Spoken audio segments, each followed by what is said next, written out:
Once again, the Outlaws Sim Series visits the site of another prominent super late model race to test the limits of the track with big, heavy stock cars. The paved half mile has been providing Floridians with lots of short track racing fun with its 15-degree banks and, of course, the Snowball Derby. Hello YouTube, Facebook Live, and Twitch. We welcome you to the live coverage of round 23 of 36 on the Outlaws Sim Series season tonight in virtual Pensacola, Florida, where we continue to run to the playoffs. 4 races remaining in the regular season. With a race like this, I think it's important we take a look at the playoff standings, as a lot is on the table coming into tonight's race. And of course, the winners stayed pretty much the same. Pratt and Markle have switched spots, so they're 8th and 9th in the standings, but they both have 1 win apiece. Let's take a look at the final 6 drivers on your picture right here. Devin Smith still holds station at 11th, 69 points above the cutoff. Kevin Thompson moves up to the 12th position in points, with Miz having trouble last week. He's 26 points above the cut line. Lingerfeld 24 points above the cut line. He's dropped down into that danger zone. Miz should be back in action today, hopefully to see if he can make a run at the playoffs. Gillard, who's unfortunately joining us in the booth tonight because he's not able to run anymore. He's right now 15th in the playoff standings. He's 27 points back. Gardner 56 points back. That is the playoff outlook coming into today's race. And do you want to shout out, of course, today's charity, Mito Action. And Mito Action's mission is to improve the quality of life for children, adults, and families living with mitochondrial disease through support and education, outreach, advocacy, clinical research initiatives, and by granting wishes for children affected by mitochondrial disease. Make sure you check out all about Mito Action and what they do to help people out at mitoaction.org. You can donate there, or you can donate on our Facebook page with the post referring to today's race. There'll be a donation button where you can donate straight between you, Facebook, and the charity. And yeah, anything helps, and anything that you can give to Mito Action. What a great foundation that they are and what they do for people.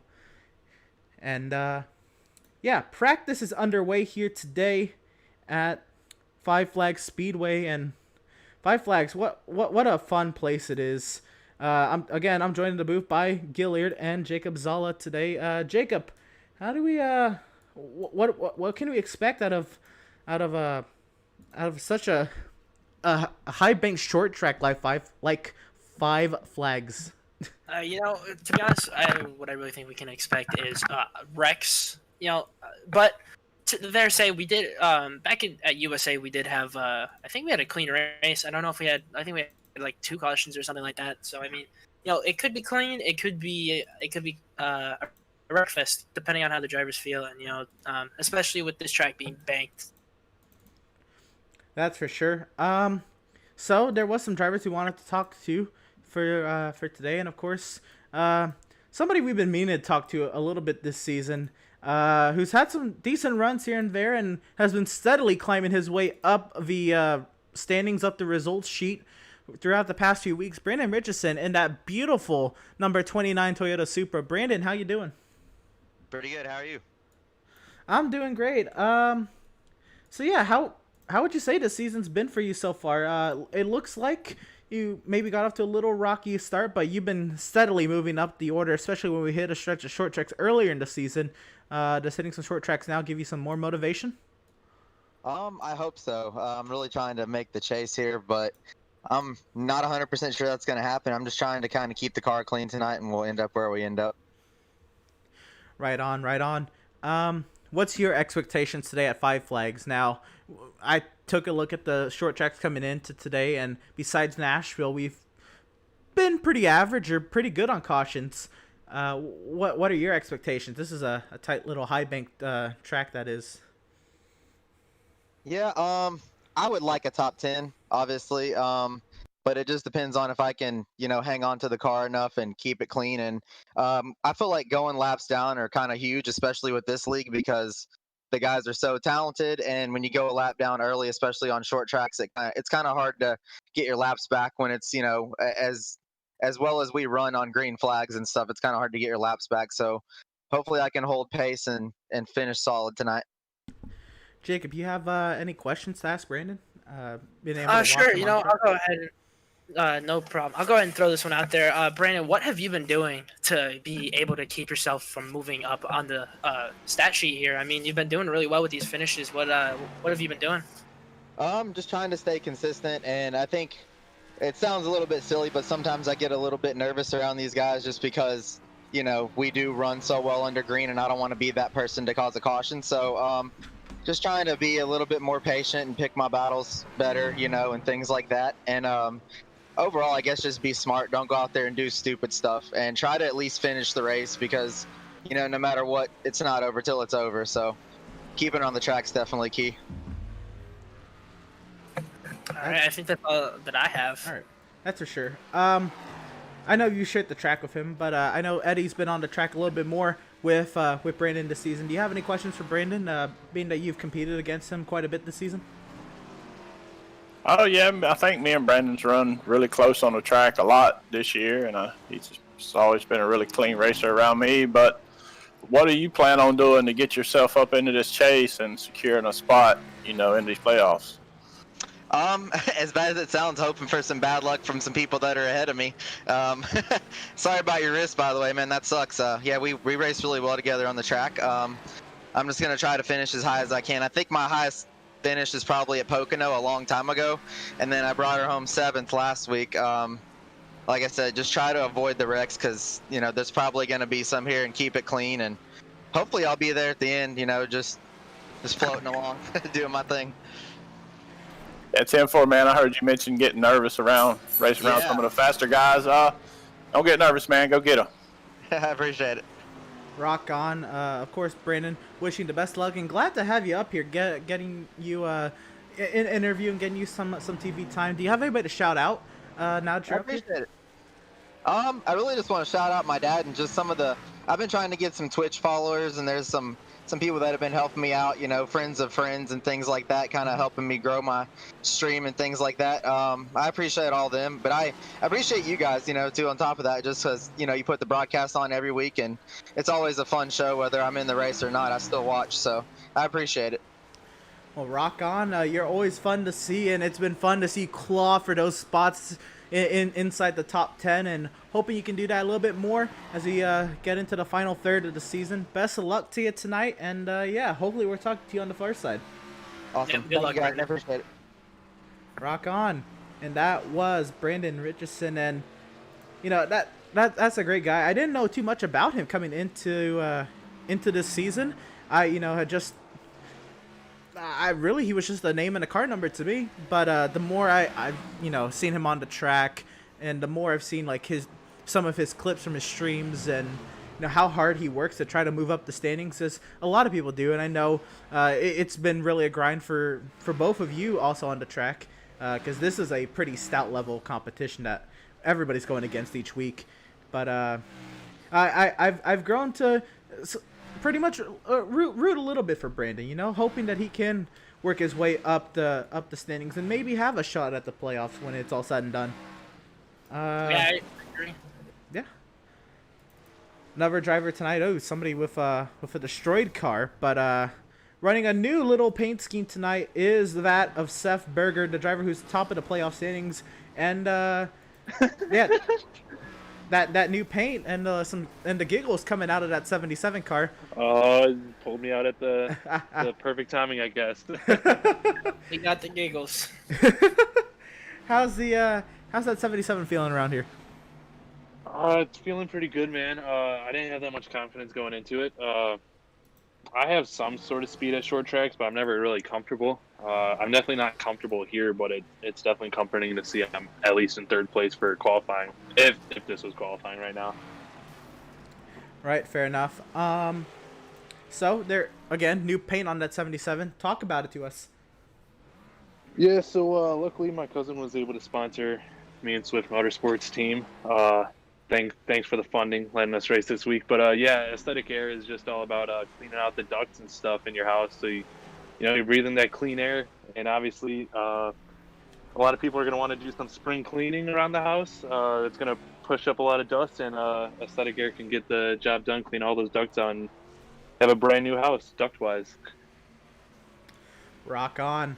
Top of the playoff standings, reaching a pretty tough slate on the schedule with all these short tracks. But you performed a bit at the short tracks too, of course, with your Nashville victory, and I think there's a couple others, but I can't recall them off the top of my head. How do you feel about this stretch of races? Bristol I lost out on. That's But, right. Right, second to Malika there. I mean, I have the same attitude going into every week, so I mean, nothing's really changing. I'm going to try to do my best at every track. As far as how bad I'm going to be, I don't know how bad I can be, but just going to, keep trying. And so far, it's worked this far this season, being at the top of the standings. So I don't see any reason to start panicking for a stretch of races or anything like that. Right on. Jacob, Eddie, y'all have any questions for Seth? I got one. Seth, first of all, how you doing? Doing good, man. How about you? I'm doing all right. You said that that sponsor you have there was your cousin. How do you feel like, having a family connection on the car? Per se. Oh, that's definitely cool. Just to have any sort of sponsorship is definitely awesome, and the fact that it's family, it's happy to, spread the word. Get his own company going up and try to get us some more views. Yeah, I agree. That'll be cool to see, and then maybe his business becomes even more. Hopefully you get that one. You get it into Victory Lane. Aesthetic Air on Facebook.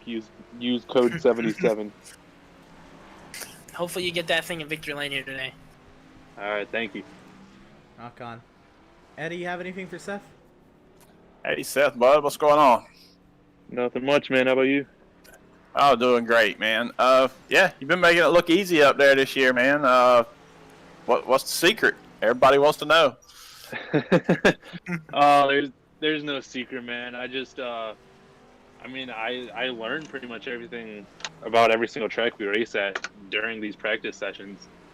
Just because I've never been to Five Flags, so I've tried practicing myself here, but I was way off of pace, and just watching a couple of in-car camera views really learn where the grip is at and where the car will really start to turn, where you should brake and start hitting the gas, throttle control. I've been trying to drive like there's an eggshell under my foot, so I think that might be helping me and keeping my tire wear and helping me have some speed at the end of these races.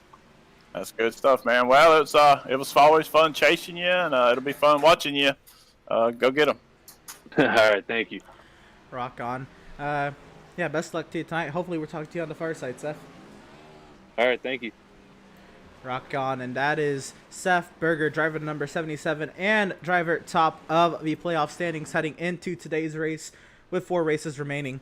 And it just occurred to me, we haven't interviewed you really all season, Eddie.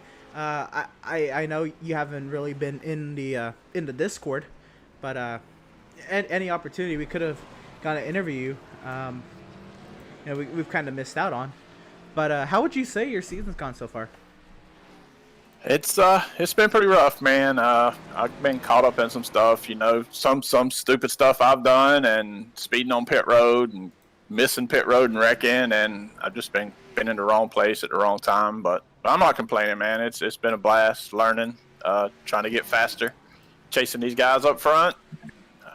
Hopefully, we'll get back at it in a couple of weeks and keep on learning. Right.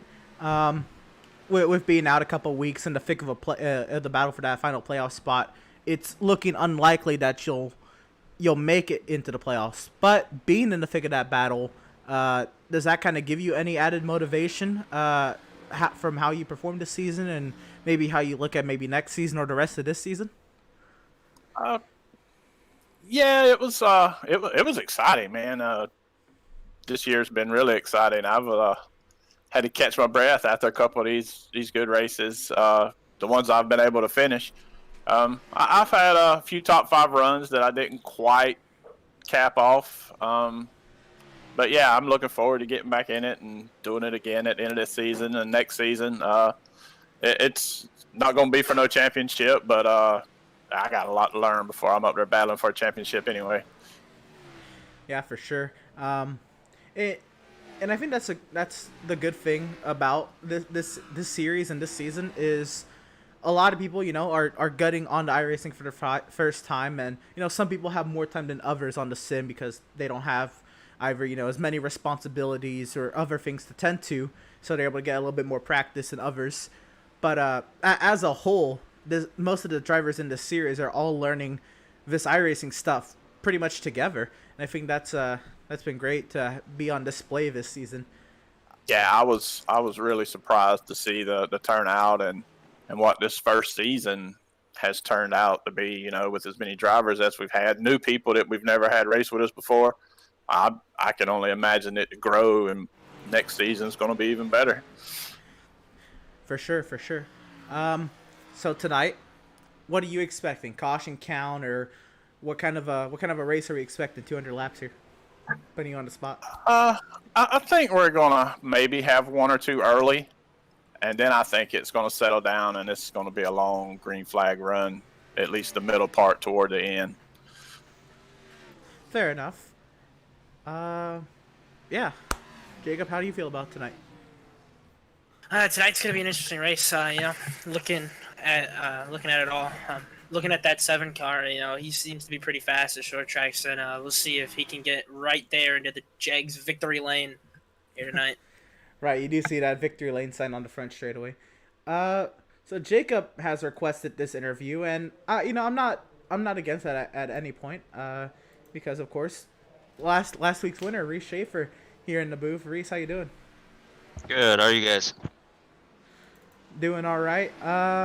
Pretty much this is a Jacob requested interview for the most part, but I do want to ask, after last week's race at Kentucky, are you feeling any sort of confidence coming into 5 flags, or just 2 completely different animals that nothing carries over?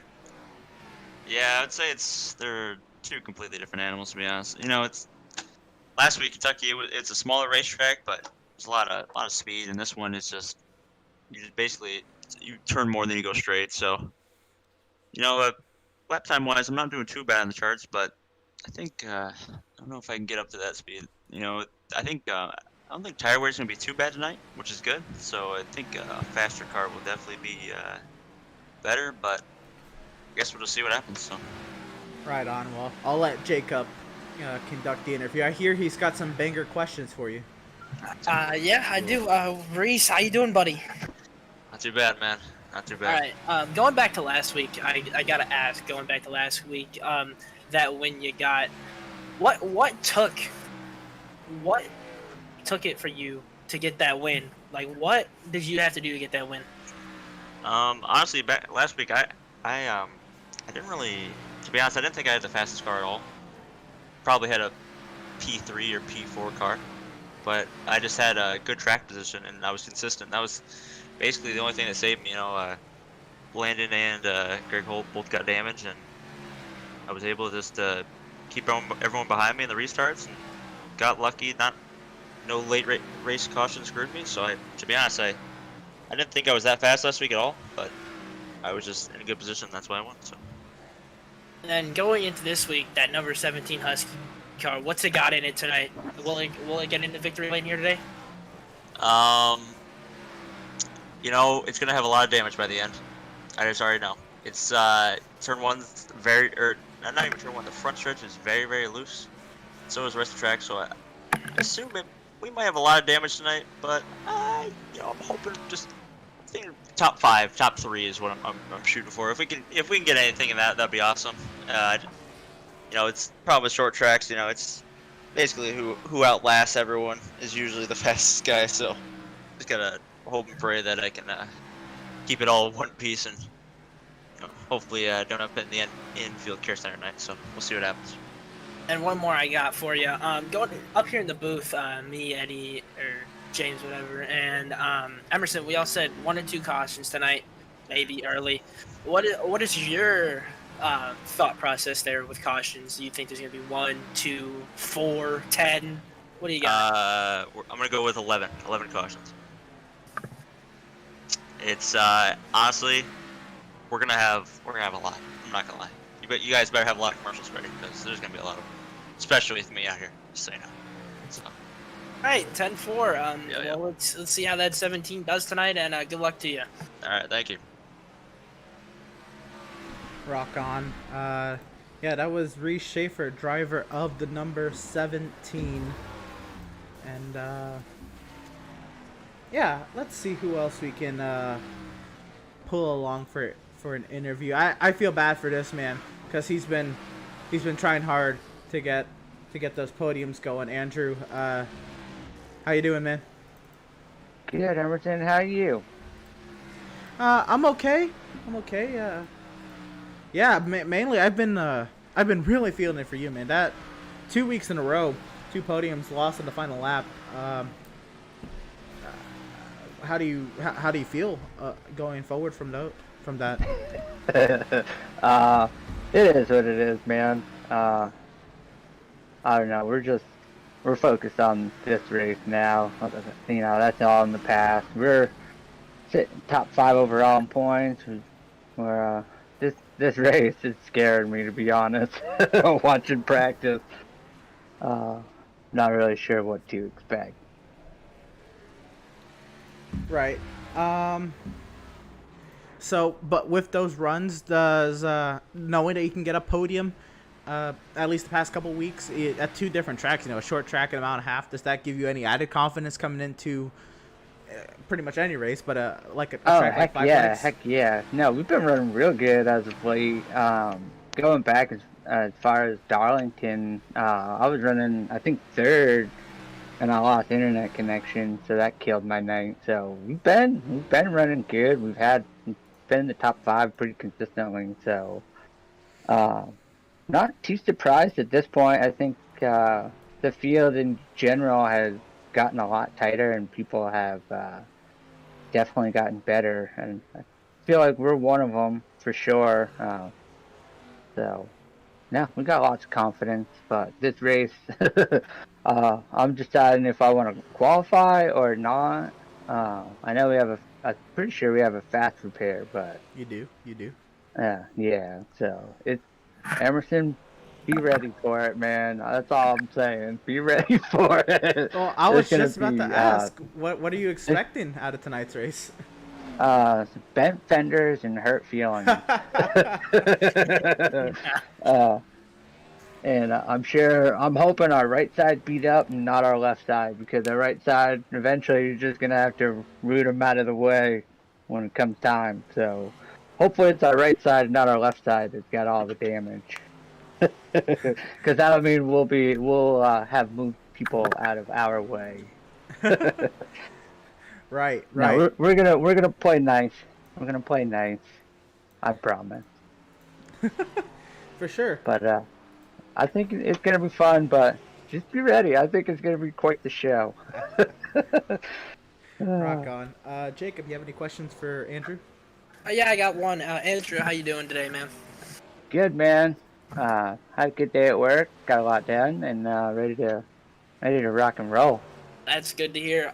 Us up in the booth, I think we're all questioning, when will that 75 car enter victory lane? You just never know. It's any given night, we got a pretty good shot these days. So just everything has to go your way. Fuel strategy. I'm pretty sure this could be a one-stop race on fuel.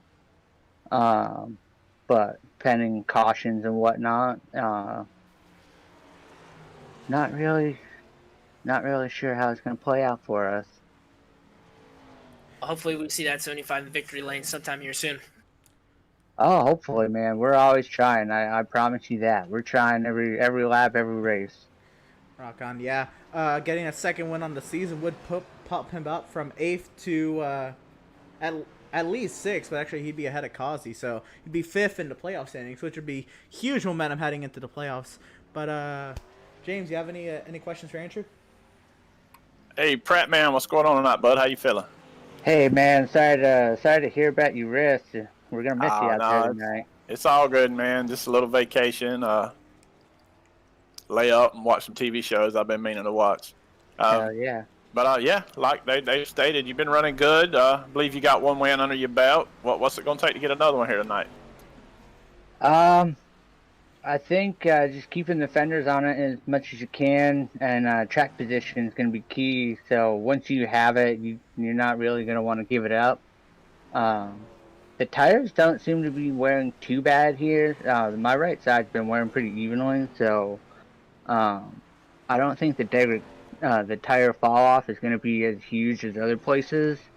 So it's going to be hard to pass, and obviously we're going to have to qualify and go for that track position right away, because you don't want to get bottled up in the back, because within 10 laps you're probably pretty close to being a lap with these guys. I'll definitely be pulling for you up here, man. Go out and give them hell. All right, thank you, man. Rock on. That is driver number 75, Andrew Pratt. Let's see. All right, cool. I was trying to figure out which Discord chat channel he was in. There's one more driver I want to interview. If I'm not mistaken, I believe this is Farron's Discord, but I know this. He's been pretty eager, I'd say, to be interviewed after some good runs recently. So asking right now, one, is this Farron, and second, if this is, how you doing, man? This is, man. I'm doing all right. I'm looking forward to tonight. Rock on. Yeah, so it has been very intriguing, very interesting to see you really get up there and stick it with some of these guys hard into the top 10 and top 5. What are those runs been like to you?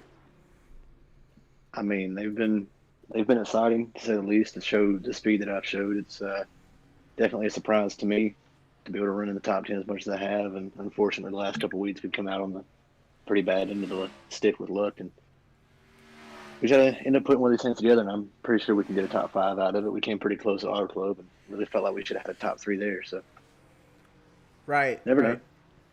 Now I know iRating isn't the whole story, but compared to most of the field, your iRating isn't up there. But you never know. You would have never guessed with some of these runs you've been having recently. Does that kind of give you any added motivation knowing the kind of iRatings you're going up against? Yeah, man. I mean, it just goes. I want to go out there and prove that just because my number's lower than everybody else's by a substantial amount doesn't mean that I race any different than any of these guys. I come out here every week and run as hard as I can and clean as possible. And, definitely hearing every week in the stream about it definitely gives me an added fire to go out there and perform good. And, honestly, last time we was on a short track, I qualified top 10 and wrecked it on lap 1. So just looking for a better result tonight.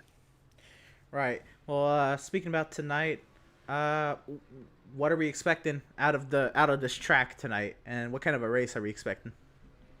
I really don't expect a long green flag run. Maybe late in the race, once everybody's cars, either we have a lot of people either off the pace with damage, or the track tightens up to some people. But really, I'm worried about entry tonight. It was really loose on entry over that practice run right there. And honestly, I think it's about keeping the car clean. If you can keep the car clean all night and keep yourself up there with strategy, I feel like you got a chance to win it. Rock on. Never know. Rock on. Jacob, you have any questions for Farron? Well, first of all, Farron, I've asked everybody this today. How you feeling? Concerned. Really worried. Second race with a new wheel. We'll see how it goes.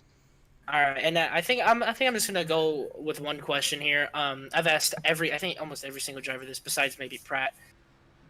Prediction on cautions. What do you think? 1, 4, 12, 15? I don't think we beat the record tonight. I think we come out about solid 9, 10 cautions tonight. I think a lot of it's just going to be aggression early and drivers not really watching how they enter the corner and meet somebody and washing up and flipping the quarter panel and starting a bit of a mess in the corner. This is a very wide track and a lot of heavy braking. I feel like a dive bomb going wrong is going to cause a massive wreck early on. But I say about 9 or 10. I don't think we beat the record from Nashville. I believe it was. I do know that's two more than reset. So reset 11. So we'll see what happens here tonight at Five Flags. Rock on. Eddie, you have any questions for Farron? Hey, Farron, how you doing tonight, bud? Doing all right. Can't I heard you mention, sounds like you think we're going to have a lot of cautions, and I heard you mention it's really going to be detrimental to keep the car clean. What are your plans to keep the fenders on that 20 car so you can be there at the end? Hopefully, just stay out of everybody's way. Honestly, I ain't got a lot of speed in practice right now, and honestly, I'm just looking to make a long run count. I know last week at Kentucky, I put myself in a pretty bad situation there towards the end on strategy, and we all know how that went out. You thinking? I didn't mean to cut you off. You thinking about not qualifying, starting in the back, trying to see what you can do on a long run, or sounds like you're expecting a lot of short runs? I am expecting a lot of short runs. I do want to go with the track position. I qualified at every race we've been at, and I think starting up front, kind of getting the feel for how the drivers up front are going to run, pays off in the end. So we're going to go out there and qualify, and hopefully we can put it in top 10. I think we're sitting 14th on the chart right now, last time I checked. So hopefully we can put it in the top 10 tonight at the end of the night and come home with at least a morale boost because we've had some terrible luck the last couple of weeks. All right, man. Have a good night. Good luck. And we're pulling for you. Rock on. That was Farron Elam Jr. in that number 20 car, and he's been fun to watch recently. But we're into qualifying, and Malco's taken to the track. He's gone second, and Joshua Gaffright has taken to the track, and he's gone to 17:31, and he's gone top of the charts. And we have drivers out there as well getting times under their belts. Gaffright on his second lap does not improve. We'll find Richardson spinning off of turn number 2. So you can get it gathered back up and go for it again. And Matthew Setzer in that 5 Chevrolet Camaro rounds his way past the start-finish line for his first of 2 laps. And getting his second lap underway here. And that's 17:56 last time round. Only 3 times so far on the charts. Looks like a lot of people waiting it out. Gardner's gone third quickest. Setzer's second lap puts him. Yeah, I think everybody's worried about the wrecks, and that's why they're all sitting out there. I don't think, we'll see too many people come out for qualifying, but we'll see what happens. Well, if everybody doesn't qualify, then not everybody can be at the back. Yeah, I agree with that one. Eddie, what would you be doing if you're in the car tonight? Qualifying, not qualifying? I usually don't qualify.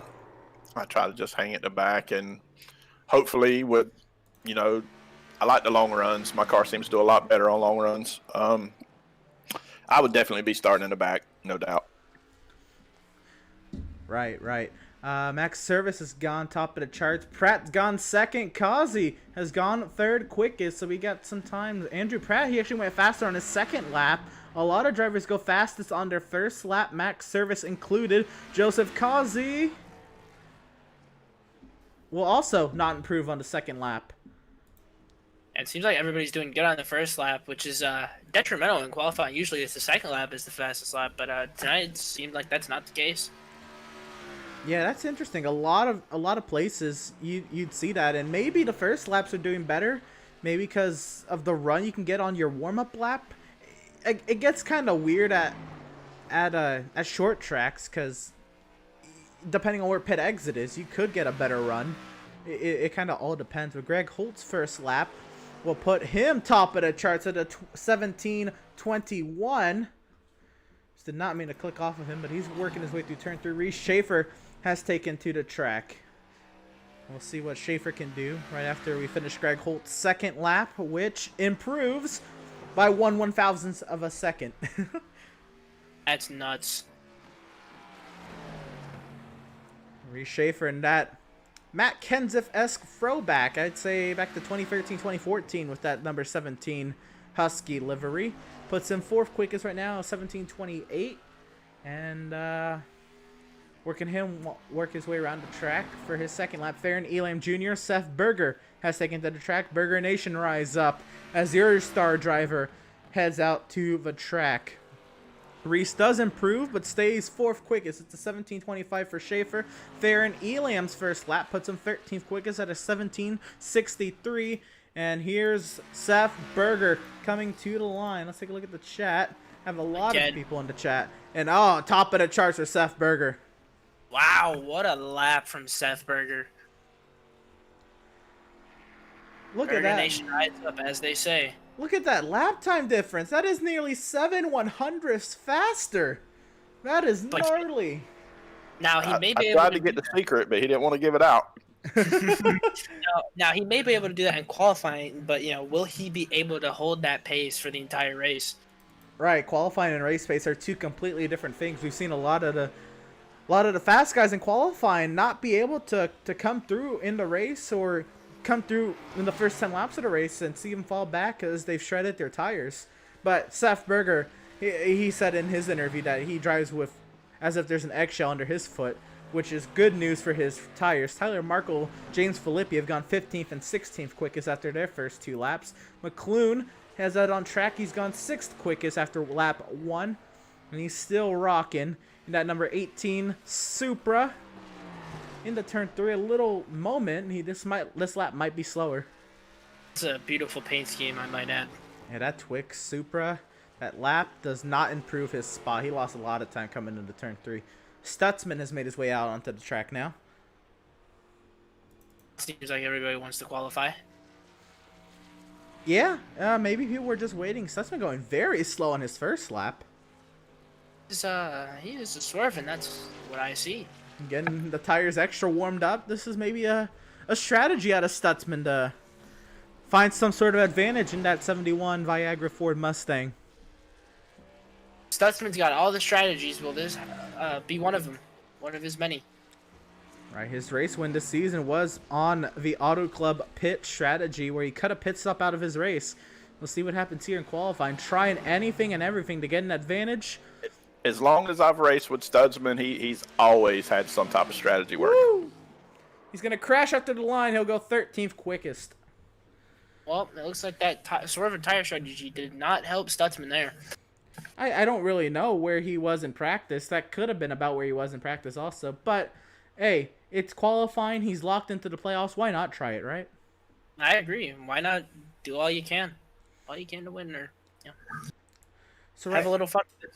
Right now, we're on a quiet track. I once again want to shout out today's charity, which has allowed us, and the reason why we broadcast the final 30 minutes of practice is to shout out a different charity each week to give them recognition and any support we can give, because especially in a time like now, charities aren't operating on full power, and any help they can get would be great. But today's charity is Mito Action, and their mission is to improve the quality of life for children, adults, and families living with mitochondrial disease through the support, education, outreach, advocacy, and clinical research initiatives, and by granting wishes for children affected by mitochondrial disease.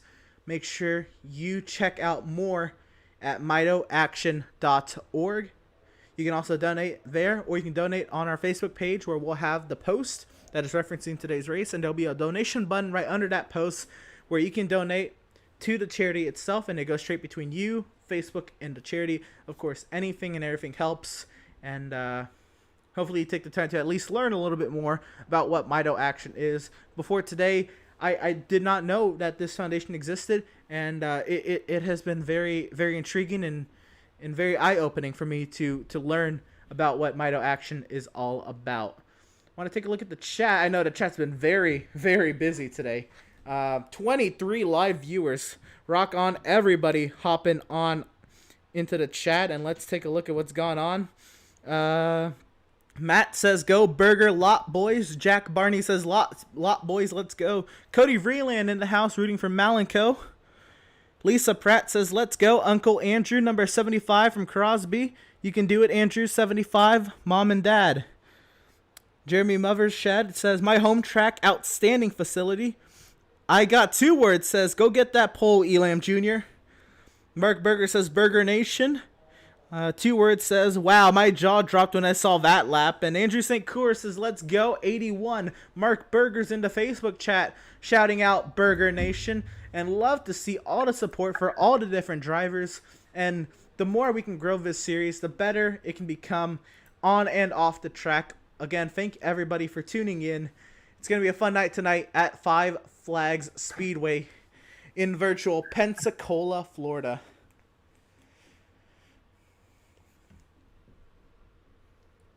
Time runs down on the qualifying timer. Nobody else is taking to the track, and so I believe we can safely say it is going to be the driver of the number 77 Burger Nation, Seth Berger, rising to the occasion and getting to the Pratt Tile and Stone pole here at Five Flags. And of course, Pratt Tile and Stone serving all your tiling needs since 2003.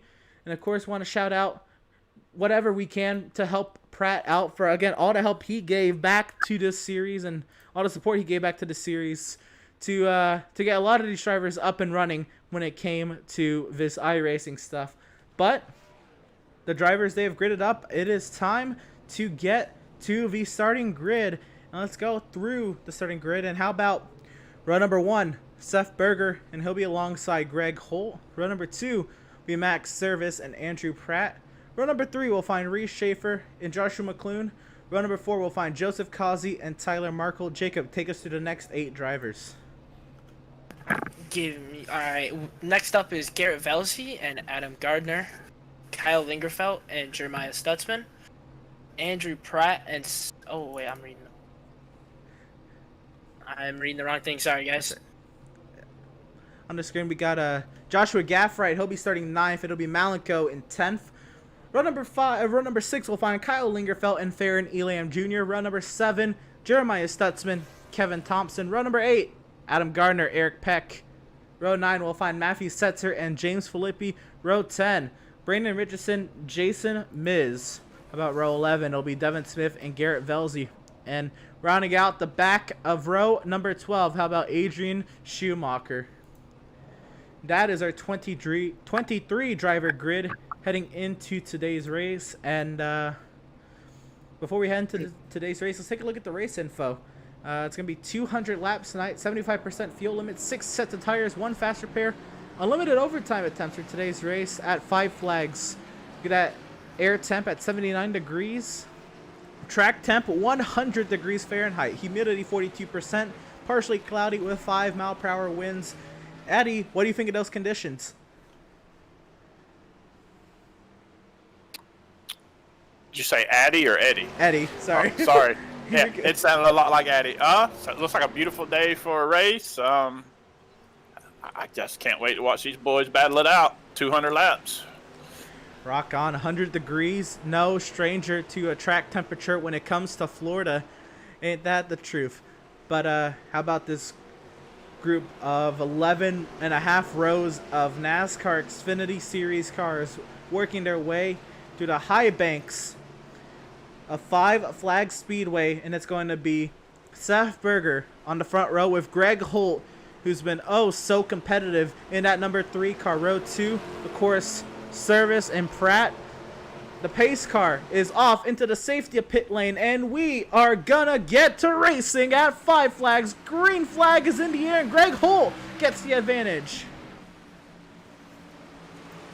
Now in turn 1, Seth Berger takes that advantage that Greg Holt had, and he pulls away with it. Now can he keep it? Got him clear. How can he hold this lead? Yeah, very tight, and Max Service trying to join his Swift Racing teammate up front, and it's a gaggle of cars back here. Andrew Pratt losing a little bit of touch as Causey is working his way by to 75. Causey will slot into 5th position. Very tight race here today. Yeah, it's also tight off these corners. And how about Gaffright and McClune? A couple of Joshuas right behind another Joshua of Malenko there in the 7 car. This is all going on in front of Tyler Markle in that 42. This is a battle back here for this 7th position. Can he get the run?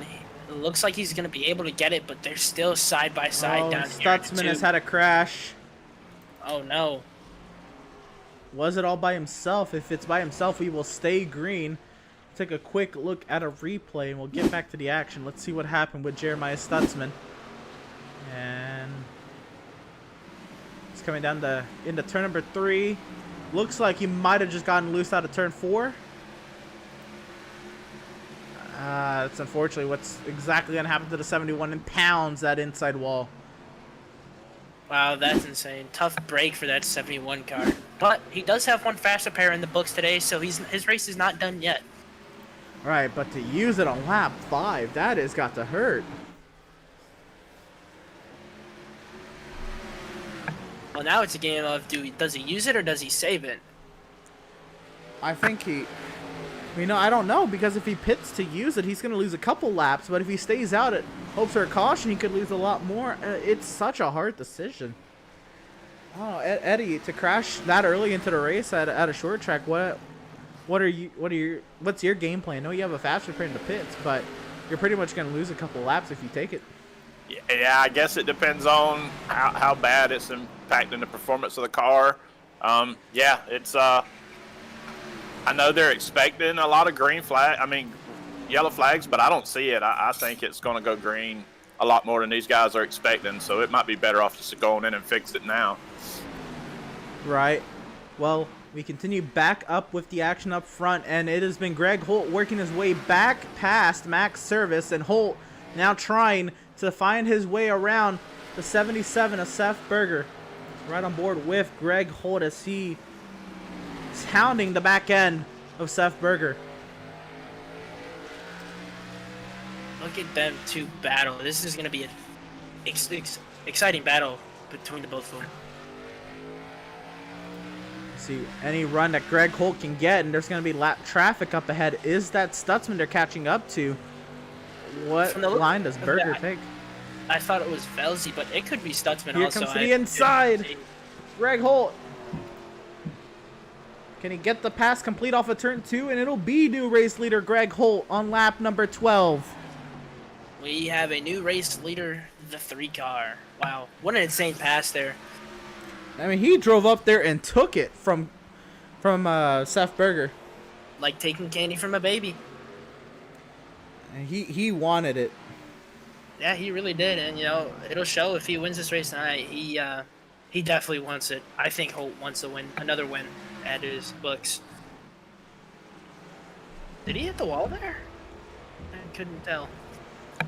You know, these drivers are going to be getting up against that wall as these tires wear out. And let's see how these drivers deal with lap traffic. They are catching up to Garrett Velzy. After last week's podium, this is not a great start for Garrett.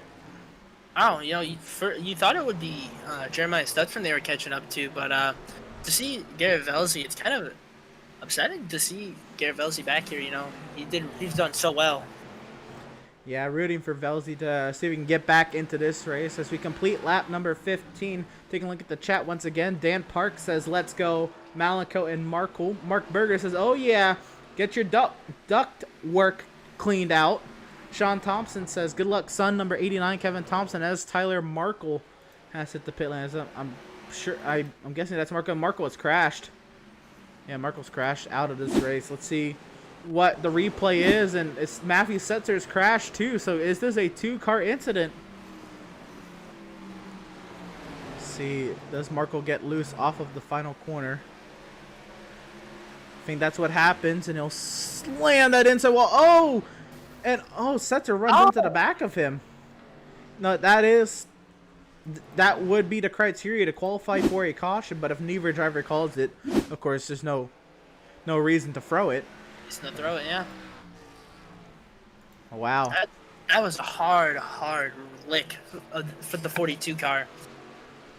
Right, it was Sean Thompson, he was right in front of Tyler Markle right there. Sean Thompson was rooting for Kevin Thompson right in front of Tyler.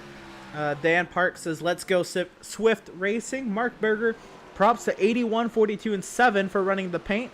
Yes, sir. Everybody running the paint that Seth has made for them.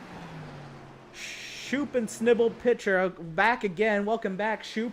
Number 1 Lingerfelt fan back again. Let's go. Number 65 going for the win, baby. Cade says, Burger, baby. 26 viewers tonight. Again, thank you all for tuning in. Hopefully, this will be a fun night for you all. The battle for third is heating up between Max Service and Reese Schaefer. And Reese Schaefer really pulling up the speed here. Can he get it done with the pass on Service?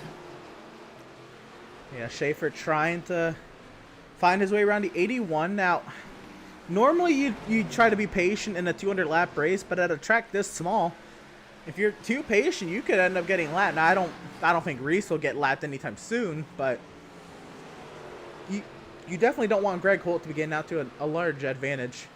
Yeah, that'll be a big game changer there if he gets right out to the lead and takes it.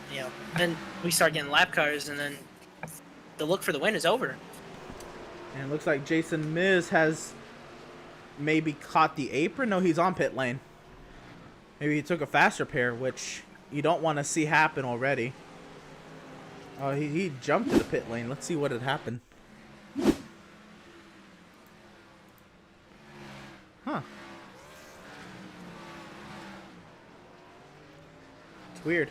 Not entirely sure what had happened to Jason Miz.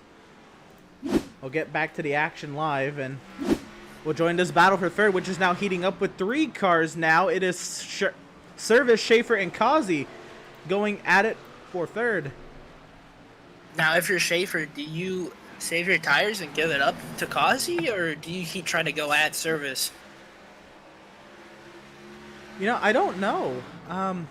You know, Kazi's fast pretty much everywhere. I mean, but you're also fast if you're in the 17 car of Schaefer. Do you let Kazi through and then try to battle Max Service and let, you know, Kazi maybe do the heavy lifting?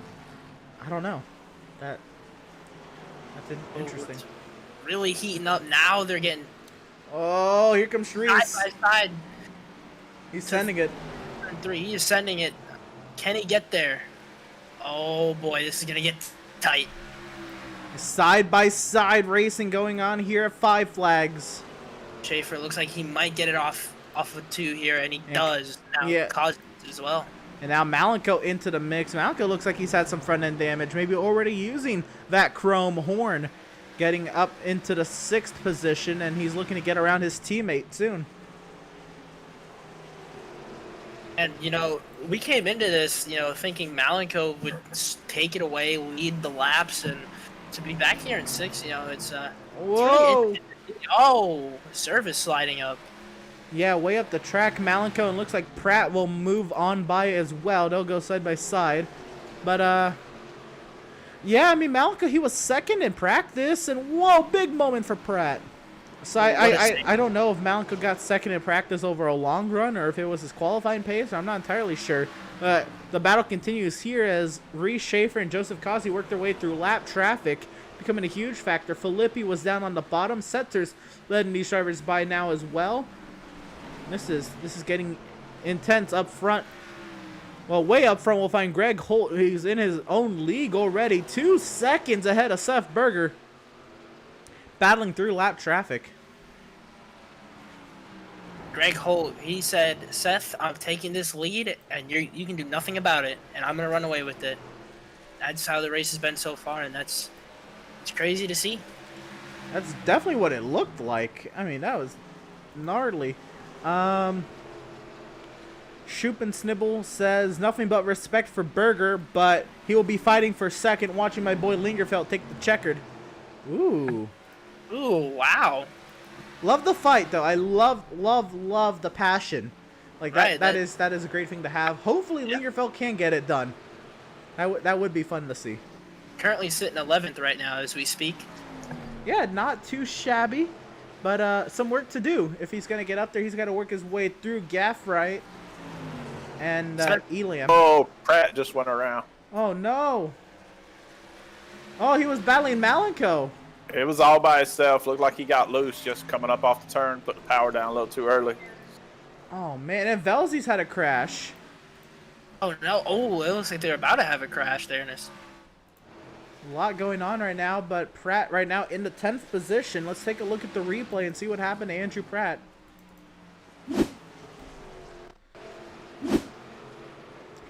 Yeah, Eddie called it out there, and he had said he got loose off of 4, but we'll see here on the replay how bad was it. Yep, it was, and there's just nowhere to go once you start spinning off of 4. Yeah. It's once you start spinning off of 4, it's wall or wall. And that's about it. It is, yeah, it's inside wall or outside wall. Yep. Let's see what happened to Garrett Velzy here.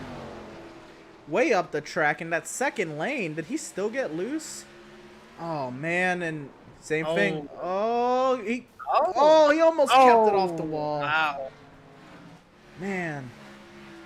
Already a lot of single car casualties early in this race. Yep, but no cautions yet though. We'll see how this pans out. Joseph Causey, I mean, he's all but gotten rid of Reese Schaefer. He got around the 17 and he's driven off, and now Schaefer under attack from Malenko. Did Schaefer use up his tires trying to get around service? See, I think that's what he did, and like we were saying, maybe Schaefer should have let Kaji go against service, and maybe that would have saved his tires. And now it looks like he's falling back. Yeah, they're working by the lapped Carvera of league owner Adam Gardner in that purple number 56 on the outside. There's Garrett Velzy coming off the pit lane on the inside. And very busy short track today here at in Pensacola, Florida. A nice overhead shot. It looks like a conveyor belt going on down there. Yeah, it really does. There's just cars everywhere. Very busy. Get back down to the action a little bit tighter What a here. beautiful track. Yeah. Nice little, and a banked short track, This Yeah. banked short tracks are always fun. But this is, pretty steep for a local short track. Of Right. course, yeah, Bristol, the 33-degree banked half mile, but that's a That's not purpose-built local. stadium. Yep, that is definitely not local, but to see a local track have banking, like you said, almost like Bristol, like-esque, I guess, it's insane. More Max Service as he's driven back up to teammate and driver who's holding the top 5 from him, Malenko. So I wonder if Seth going up top, or sorry, not Seth, Max going up top there was to just do what we said what Reese should have done, and give the position, and now that his tires are a little bit better, Oh maybe. no, Kyle Lingerfeld has gone round. Oh, man. Let's take a look at what happened. Oh, and Smith and Lingerfeld were going at it. Smith had just gotten an off track there off of turn 2. Oh. Smith spins. He catches the car, and Lingerfeld loses it on entry and up the track into the wall. And Schumacher. Schumacher got a piece of that one. Wow. It looks like they're calling for caution. Oh yeah, yeah, they are slowing down on timing and scoring. Good time for me to take a bathroom break. Back to what I was trying to finish to say before that caution came out. I wonder if Service, did what we said and let Causey, Reese, and Malenko go by, and then he was able to battle back. But now we're under caution, so that really doesn't matter. Yeah, and Lingerfeld was able to get back going, but a lap down already, and well, actually more than a lap down. And this is huge because Lingerfeld, he needs a good day. He has now fallen to the last car on the playoff standings, and pit lane is busy. Yeah, and you wonder, will he stay out to get that wave around, or no? Yeah, it looks like he's gonna try and stay around, maybe get that wave around. Well, lap down cars cannot pit on the first time round, so Oh, yeah, I don't know if he's that waiting also. for that too. But yeah, that is true. But will he stay out to get that wave around? I don't know, because I mean he didn't take too much damage though, but he did get hit by Schumacher. Yeah. So maybe if he has a spotter or somebody in the field telling him how his damage is. Down and away is Greg Holt. Causey will beat Seth Berger out of pit lane over Reese Schaefer. Malenko, and the fun still goes on back here. It'll be McClune over Max Service. Gardner getting the wave around to get back onto the lead lap. Joshua Gaffright. No, it'll be Fair and Elam. It'll be Gaffright, then Elam, then Richardson, Thompson, and let's see what's going on with Lingerfeld. Looks like Lingerfeld is pitting.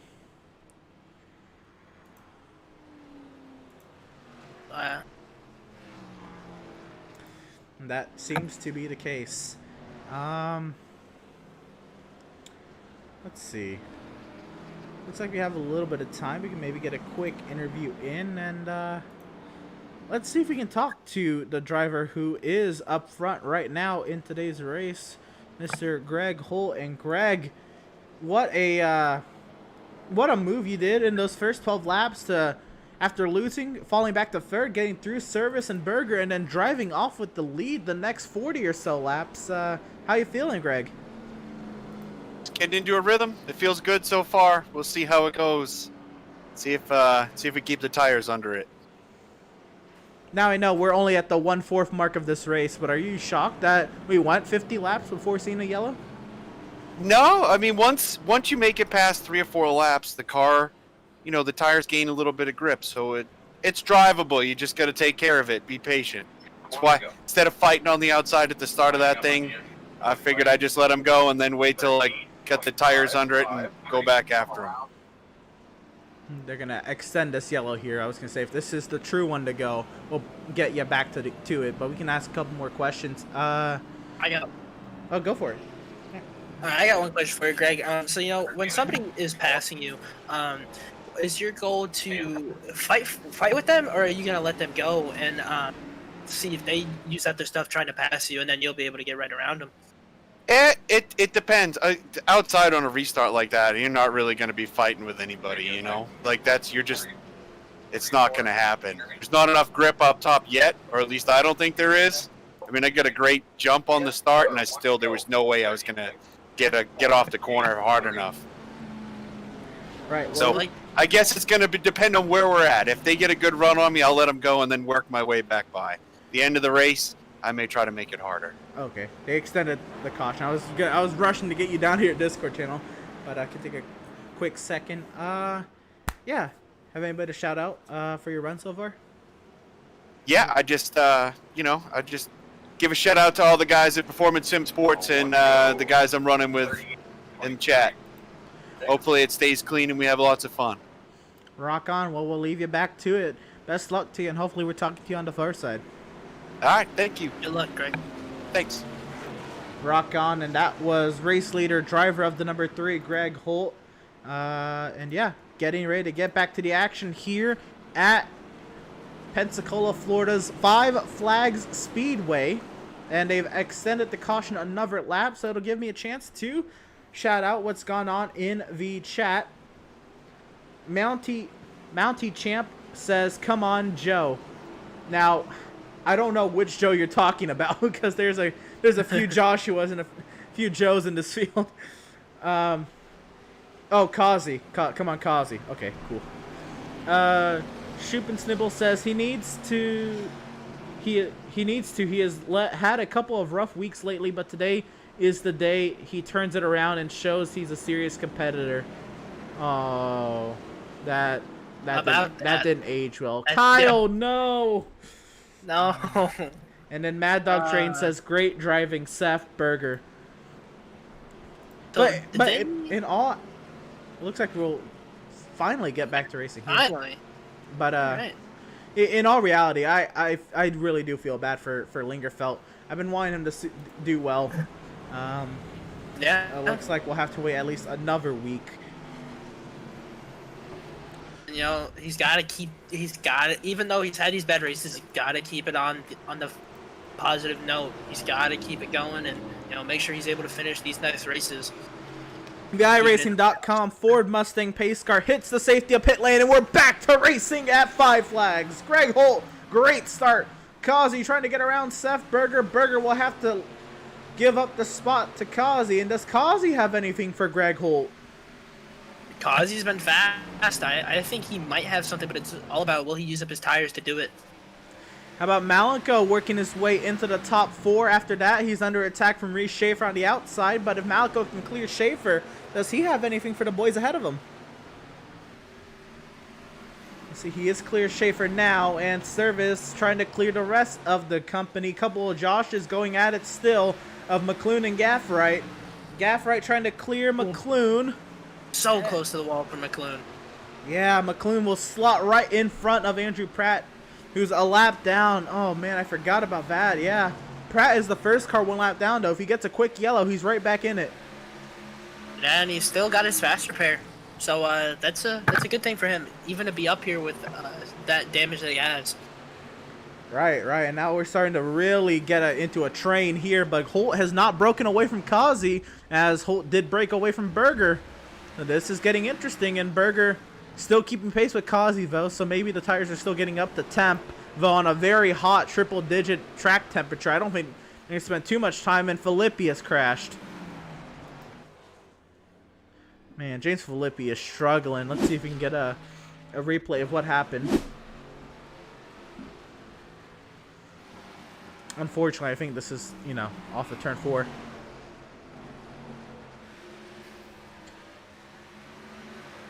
And that's exactly what's going to happen. He'll put into a barrier.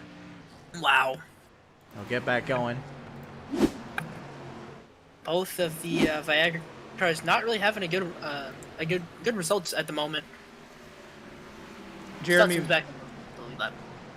Jeremiah Stetson's back on the lead lap. It's good news for him. He is 12th position. Jeremy Movershed says, "Damn it, Kyle." Yeah, that one does hurt.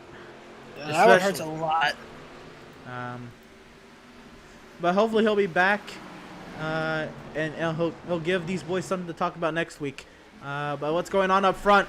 The Swift Racing boys going at it for third. Berger, now I mean he's under pressure from Malico. He's not under attack from Malico. Malico's not gonna rough up his teammate too much. And I think Filippi's had another crash, boys. Oh wow, man, another one. And turn 4 has been the killer. Oh, maybe this one wasn't 4. Oh no. Let's see, what was this off of turn 2? Oh, maybe he just pull off? Oh yeah, he pulls off. Just pulled it off. Yeah, I think that'll be the stick in the mud for his race here tonight at 5 Flags.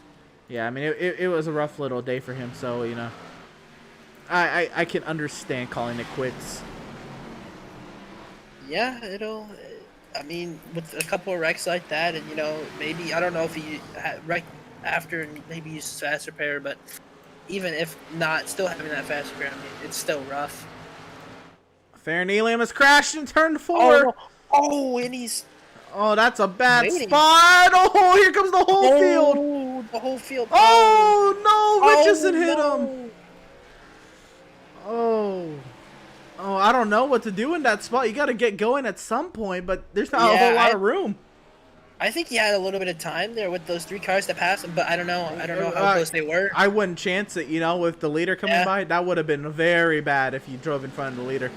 Yeah, I agree. I mean, the decision to sit there, I mean, that's a good decision, but Richardson got the worst end of it.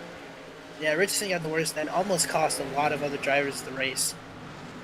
Let's see what happened to Theron Elam. Looks like he got loose all by himself, trying to save it. Gets hit by Setzer around, and once he sat there, he held the brake. I think he could have went right here. He had a lot of time, but I don't know. I get being scared to do it, and then now with the leaders coming by. That was Pratt who hit him. Hopefully that's not a lot of damage, but Pratt already has some front end damage, and he's not used his fast repair. Yep. So he could definitely use it later in the race. And he's the first car a lap down, right? So he should be fine. Andrew Pratt's still the first car one down.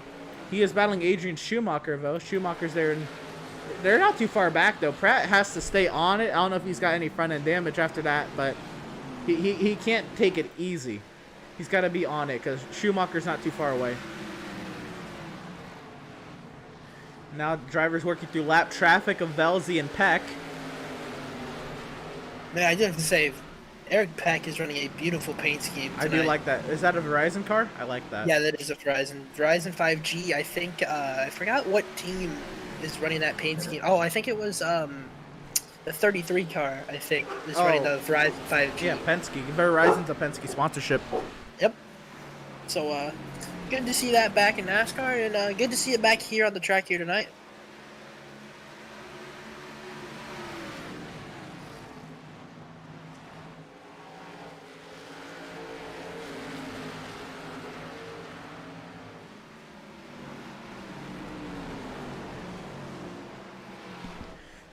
The action continues here at 5 Flags, where pretty much everybody's just kind of riding it out.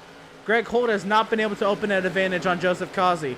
I mean, an advantage of 0.4 of a second as compared to 2 seconds, but not as much as an advantage. And Kazi under attack from Berger. Berger, trying to find his way around Kazi.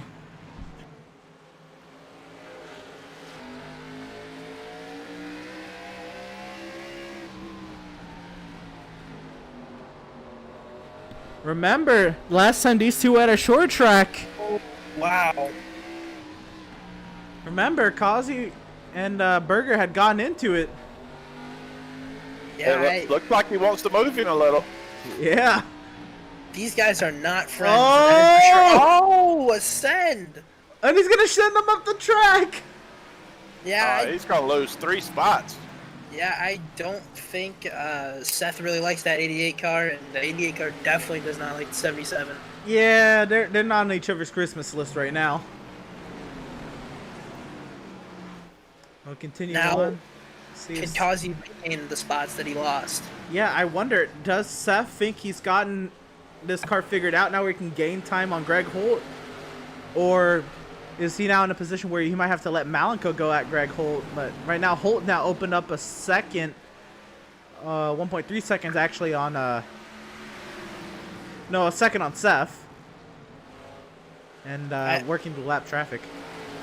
I do think putting Kazi up there really did help the 3 car, because he was struggling catching or getting away from Kazi. Seth Berger kind of helped him. All right, now Greg Holt has put 2. No, never mind. I thought he was 2. Just 1 lap car between himself and Berger. We'll see how Farron plays with second place on back. Oh, Schaefer slid up there for a second. And here comes Kazi down low. Schaefer gives him plenty of room. Schaefer does not want to get involved in whatever the Swift Racing has for Kazi. Yeah, he does not want any part of it. Slow car on track, Garrett Velzy. Will this be the end of his race today? Let's see. It looks like he had an off track for 8 seconds. Let's see what happened. And Matthew Setzer is towed off the track, and that's keeps it off the wall, but we'll get back going. And I think he continued on, so should be fine. Maybe a pass through the pit lane. Setzer's in the pit lane now, and Holt 1.2 seconds ahead, and Farron Elam right in between Holt and Berger. Is Elam holding up Seth Berger? Or actually, I think Farron's holding his own, really. Yeah, Farron. It looks like he's holding his own here. Maybe, how many is he? What, 2 laps down? Yeah, he's 2 laps down. I was gonna say maybe if he can get back on the lead lap, but he's 2 laps down. So, but still holding his own, looking like he can hold Berger a little bit. Yeah, let's see. The gap is still 1.2 seconds, and Joshua McClune has gone round off of turn number 4. Oh, so he's gonna keep it down there. Yeah, hopefully nobody else joins him down there at that same time. Oh, it looks like he pulled off. Yeah, he'll tow. Let's see what happened. Pretty sure we know what happened, but let's see the aftermath.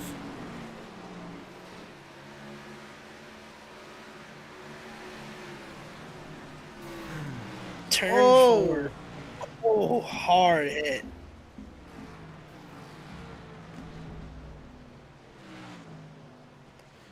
Yeah, and he'll tow off the track.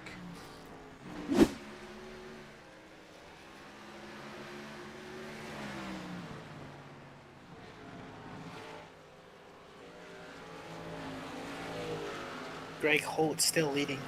What an insane night it's been for him.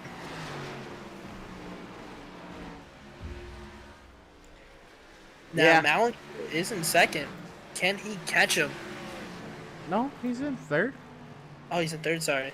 I thought, well, he's going to be catching, it looks like he's catching Seth here, so if he can put the pass on, Malenko might be a factor at the end of this race. The next driver now, the first driver 1 lap down, is now shifted to Adrian Schumacher after Andrew Pratt had an off track. Let's see what happened to Andrew. Oh, loose off of turn 2 and drives it through the grass. Yeah. Schumacher up there in that 82. You mentioned something about that paint scheme. You really like that 82 car, huh? Yeah, I do, dude. I going back to the Scott Speed days and, Red Bull racing, I always had a love in my heart for Red Bull racing, and those paint schemes, the silver paint schemes, I loved them. Yeah, I did like those Red Bull racing cars. They were very noticeable on track. Here comes Greg Holt to put another lap on Eric Peck. Looks like he'll do so, and Malenko is still, he's losing touch with Seth Berger slightly, and Holt's opening up now close to 2 seconds on Seth. what a fast night it's been for Greg Holden. I know I say it time and time again, but he's really pulling out the strings here at Five Flags. Here's the meat and the potatoes of the field right here. Gaff right under attack from Max Service. Max Service is gonna send it. Can he get it? And he will force his way clear, and get it. Schumacher's crashed. Oh no! Now is that gonna? Oh wow! Oh man, he just got the lucky dog, or he got into position to be the lucky dog, and he just went a lap down to Pratt. Wow. That's off of, that's close on the exit of 4. So let's see what happened. Looks like he got loose in 3. It's probably what's gonna be the cause of this accident. Oh, he had a little help, maybe.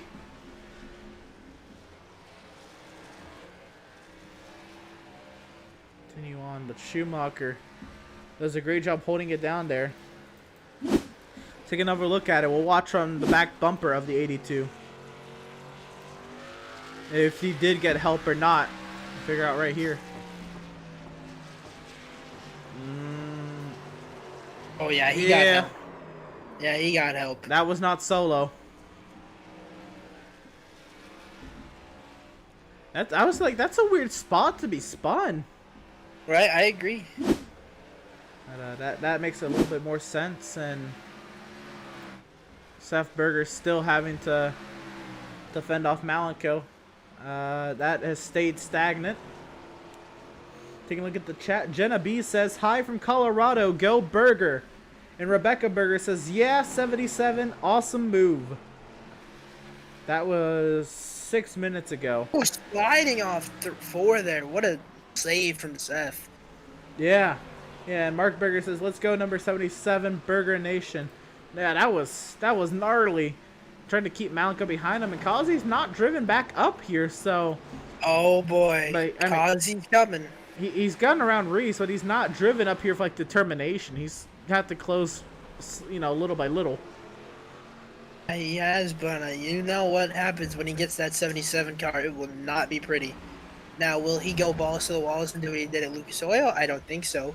But we'll see what happens with the 88 and the 77 as this race progresses.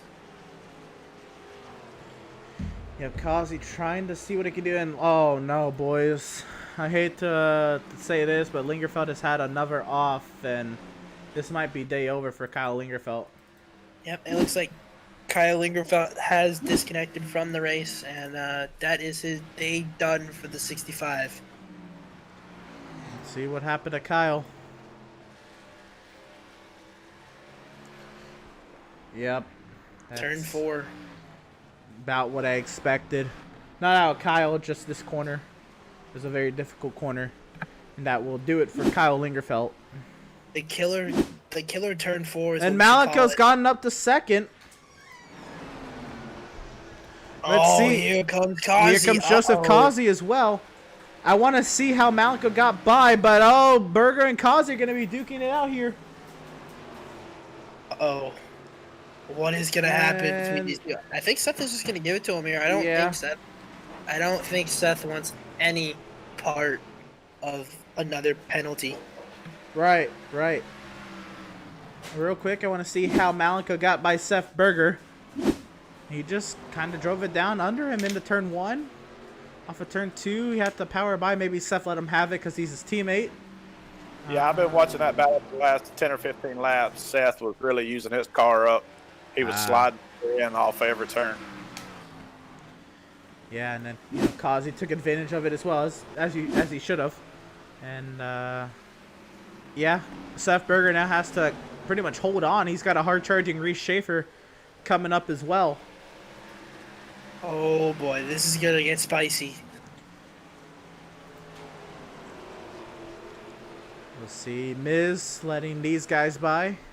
Little compromised exit for Seth, but he'll continue on. He'll live.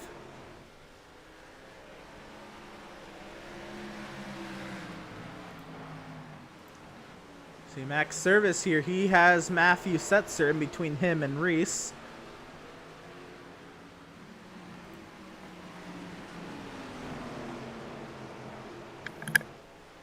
Oh, Setzer getting real close to the bumper.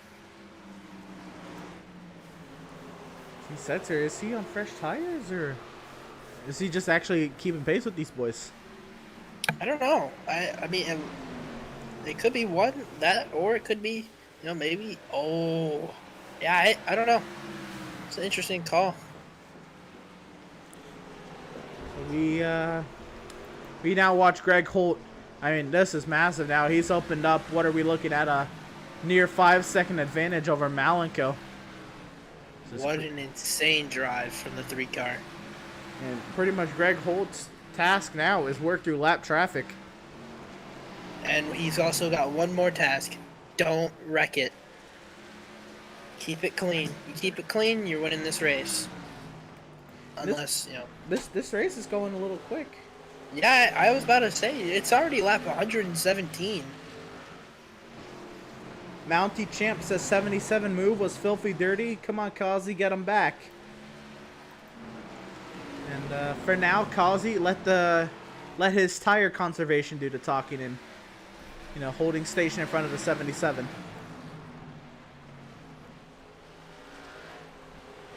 Joshua McClune back up here after his spin.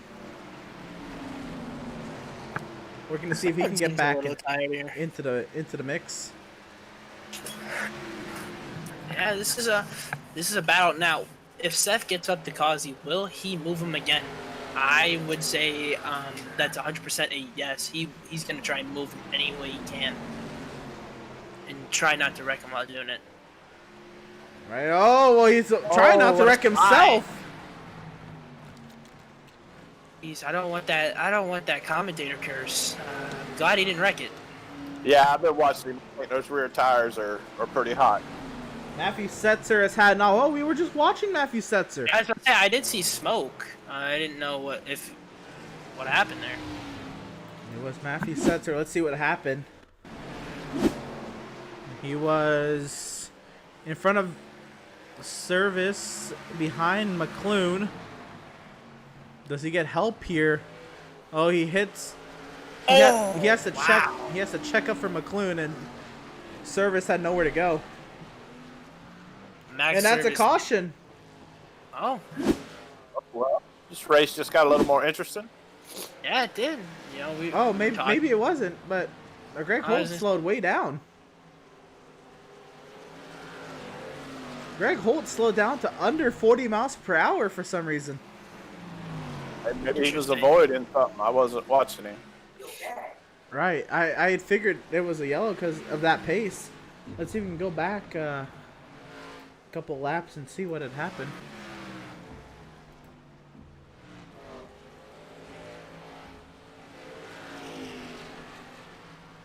Looks like a clear track in front of him. Oh, he got loose. He almost spun himself. Oh boy, that commentator curse was coming for me there, but he saved it. Wow. Well, that has now relit the spark for Malenko. He's now cut that lead in half by virtue of the Holt mistake. Now Holt's tires are he's lit up those tires. That's right. So he's got to take it easy while he brings those tires back down to, the optimal temp, which is going to be hard on a hot racetrack. And Velzy, right in front of Malenko, bangs off the inside wall. All right, didn't spin. And toes in. And Schumacher loose in front of Malenko. All this happening around Malenko is not helping this case. Yeah, I don't think Malenko is too happy right now with all these lap cars. What's brewing here? Schaefer and Berger still going at it. Car coming off the pit lane. Everything that Setzer rolling off, that is. And Eric Peck on the inside lane coming to pit lane.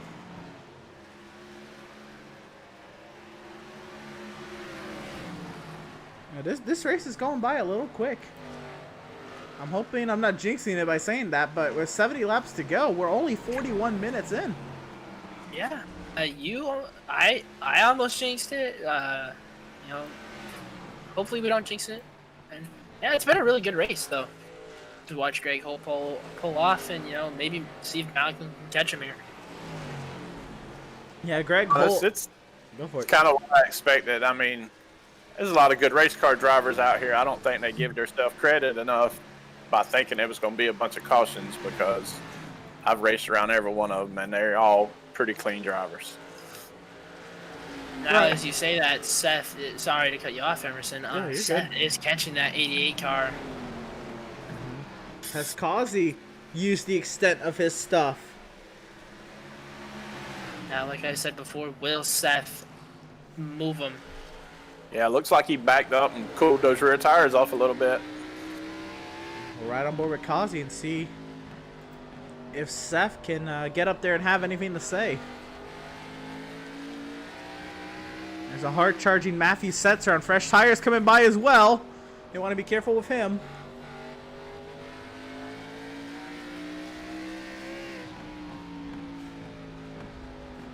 Boy.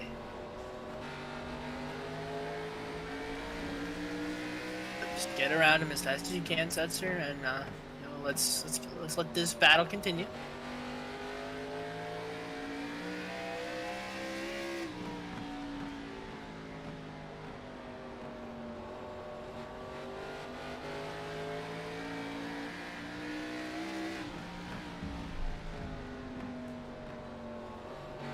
I think this is starting to equal out a little bit, and we'll keep our eyes on this as well, but we'll see what happens. Another battle brewing. Richardson catching up on Stutzman.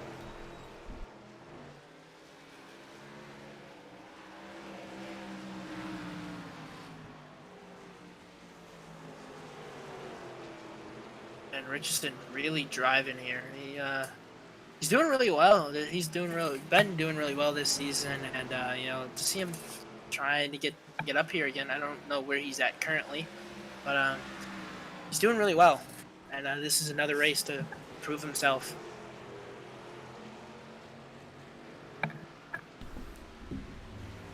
Yeah, Richardson in the top 10, and see if we can hang on.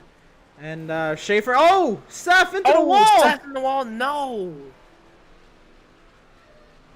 Oh man. Now Seth, I think, still does have his faster pairs, so if we do end up getting a caution or something, maybe he can use it. Let's see what happened. Oh, he was loose on the inside of Kazi. Was he trying to get to Kazi?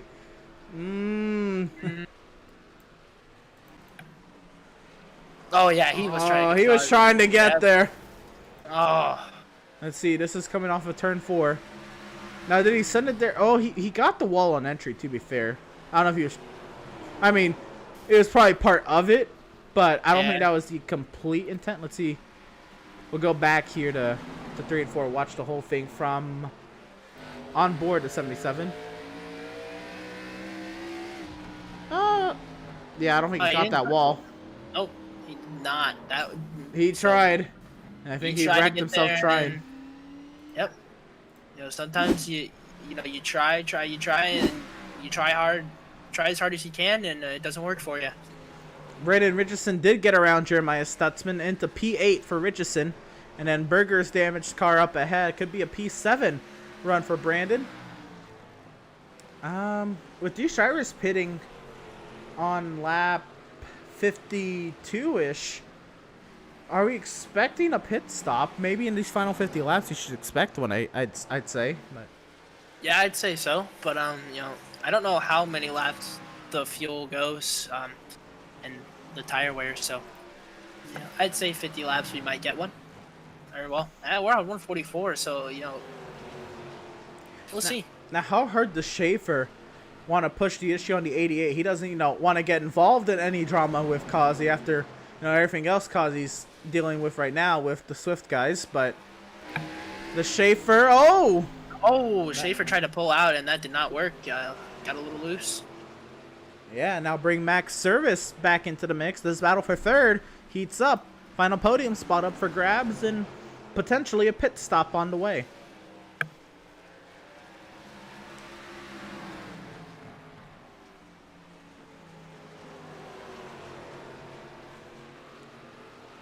And now pitting here, it hurts. And Greg Holt, the race leader, is in. It looks like we were right. We were a little, I guess, closer than we expected. So. Yeah, I was not expecting him that quick, but Malico will get his laps led. Now is Holt short pitting. Gaffright is in as well. And now race leader Malico is in. And he'll relinquish the lead to Reese Schaefer. Well, Reese Schaefer will stay out, and now Reese will get a lap led, I believe, now. Yeah, I think Holt will go a lap down. Well, I expect everybody to. Now, if a caution comes out during pit cycles, races are over. Yep. There are some races that are going to be over if a caution comes out now. Devin Smith. Yeah, I agree. Up to fourth. Schaefer, Service, stay out.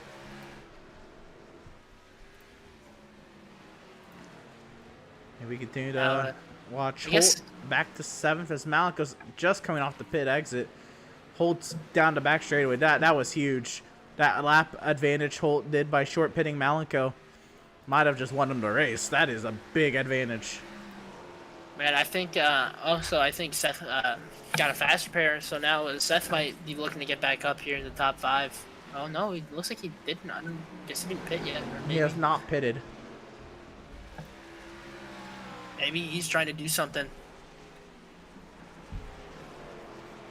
And I think Malico has played all his cards and needs a yellow if he's going to get back in it.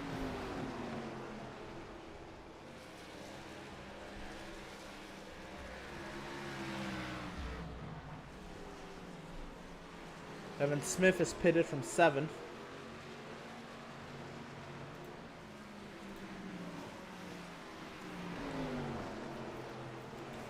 We await pit stops from the top 2. At least Seth stays out. Stutzman, we know he's trying some sort of strategy. Oh, what we can see here, Reese leading a lot of laps. I wonder what the strategy is for that 17 car. 75 of Andrew Pratt is coming in.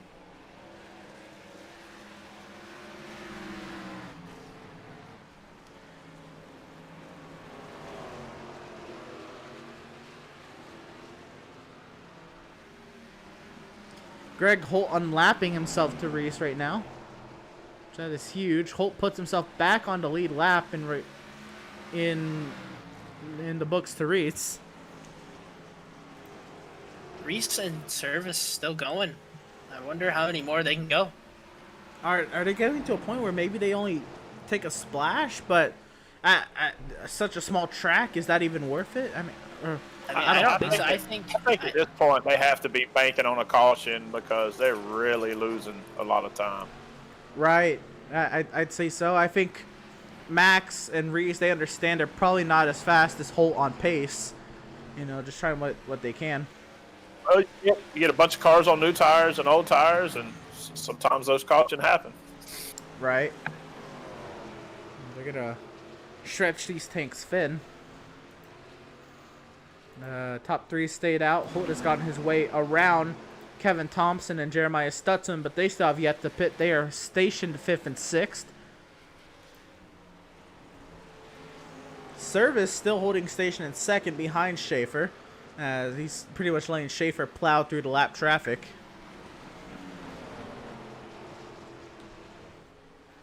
But I gotta think, like, for Holt, I can't believe he chanced pitting as early as he did. I mean, I don't know. It looked like a smart call. I mean, now he's going to be ahead of Malico. Yeah, he short pitted the field. Good on him. But, you know, what if a caution came out and he was the only one who had pit rub, man? His race is over. Right. Yeah, his race is, yeah, I agree. And I mean, sounds like he's got a gambling crew chief to me. That's fair, yeah. So Thompson has hit the pit lane. Service and Schaefer stay out. Looks like Schaefer might be coming this time. Nope. No. He was just low for the lap car of Stutzman. He's putting Stutzman a lap down while Stutzman's still out there. Malico's gone up to 5th. Oh, that was trying close. to work his way past both of these guys. Thompson's come off the pit lane there. Now Malico's got to get by Schaefer if he has any chance of keeping up with Greg Holt. Holt has about 6.5 seconds over Malico. And the 7 had got it down to right at 1 second Right. before he stopped. So that was a heck of a strategy. Yeah, maybe he was scared if he let the 7 short pit him. I guess his race would have been over in the other direction. So, I can see that now. Yeah, I didn't even consider that. This is a lot of laps. Yeah, this is a lot of laps for these two. I don't know. Maybe they can work something out with 2 tires if they go this long. If they can go, I don't know. I think there's more options the later you get into this run. Yeah, I don't. Yeah, I guess so. I mean, 2 tires, maybe. I don't know how 2 tires would work here. I have no idea how 2 tires will work. It probably would be terrible to drive. Yeah. I know they're losing major time to the guys who have already pitted. Mm-hmm.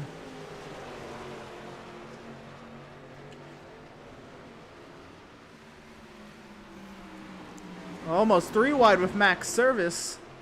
You know, Seth Berger is still out here. Greg Holt's about to take the lead back physically. Oh boy. And what are these two doing? I don't know. It's got to be a yellow. They're trying to keep as many people as they can a lap down.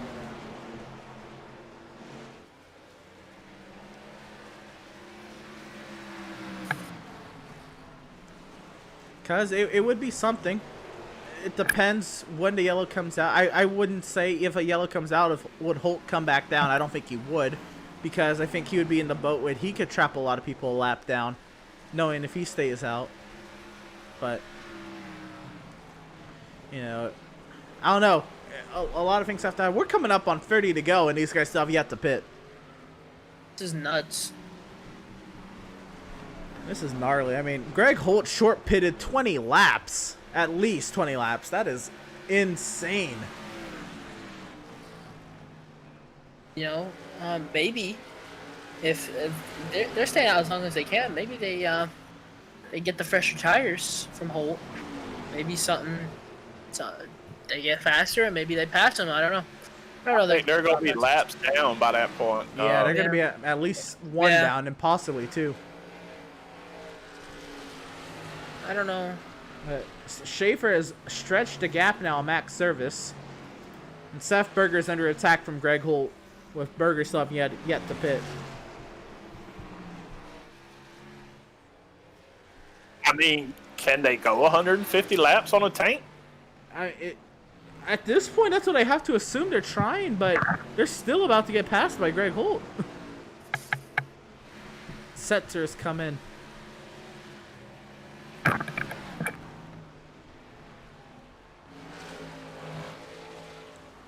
Yeah, at this point, maybe some of these drivers who don't have, like, you know, external applications to tell them what's going on, maybe they're scared to, or wondering how they got trapped a lap down going this late. But we'll see. Schaefer holding station. He's got 3.5 seconds over Greg Holt.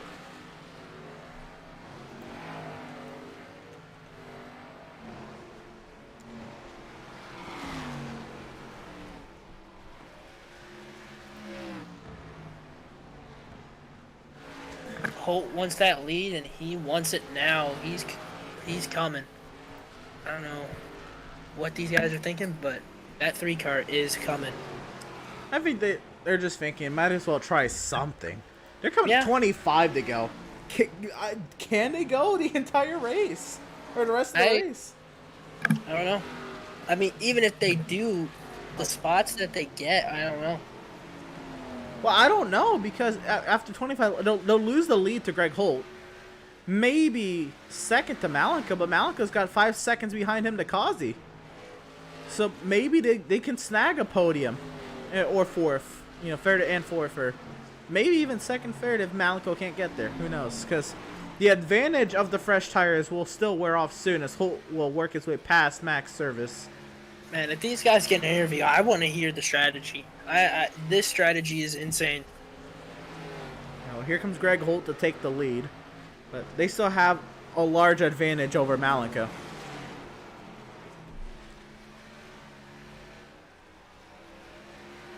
I can't believe Stutzman didn't stay out this. Oh no, Stutzman's still out here, but I mean, he's a lap down. Here we go. The battle that's really not going to be a battle for the lead, and Holt, has to slide up the track to find his way around Schaefer, but if he can get up alongside of him, it's game over, and to the inside. And there it is. I think Schaefer's just going to give it to him. Yep. Yeah, Schaefer had to give it up there, and Greg Holt to the race lead with 22 laps to go. We didn't think he wouldn't be leading for 30 laps at the pace he was setting earlier.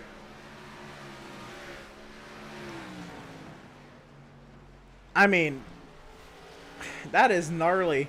Greg Holt has short-pitted Reese Schaefer by 30 laps. That is a crazy line.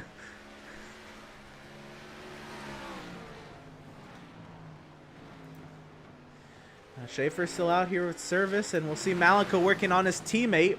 I'm sure Seth will let him by somewhat easy. Yep, Seth ain't gonna fight him. It's a teammate. I don't know. Now, what can get interesting is Kazi's the next car up on Seth. Oh boy. And Seth's gonna be on really old tires, and with what Seth's already been trying to do with Kazi, that could turn out bad. Yeah, that could turn out not good.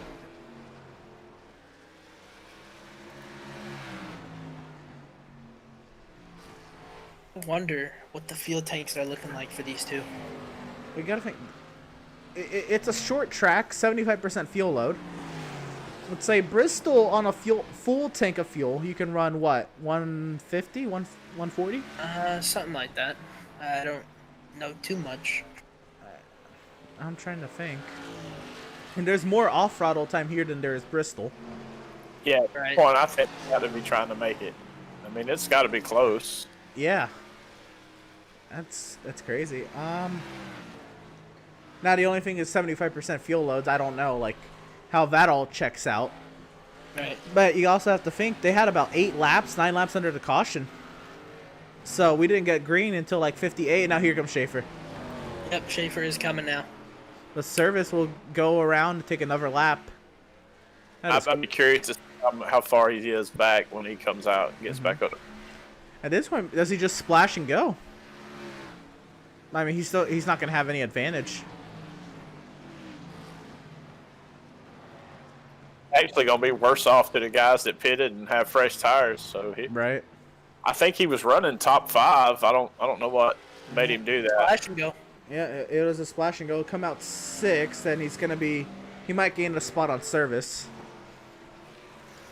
And it looks like service is coming.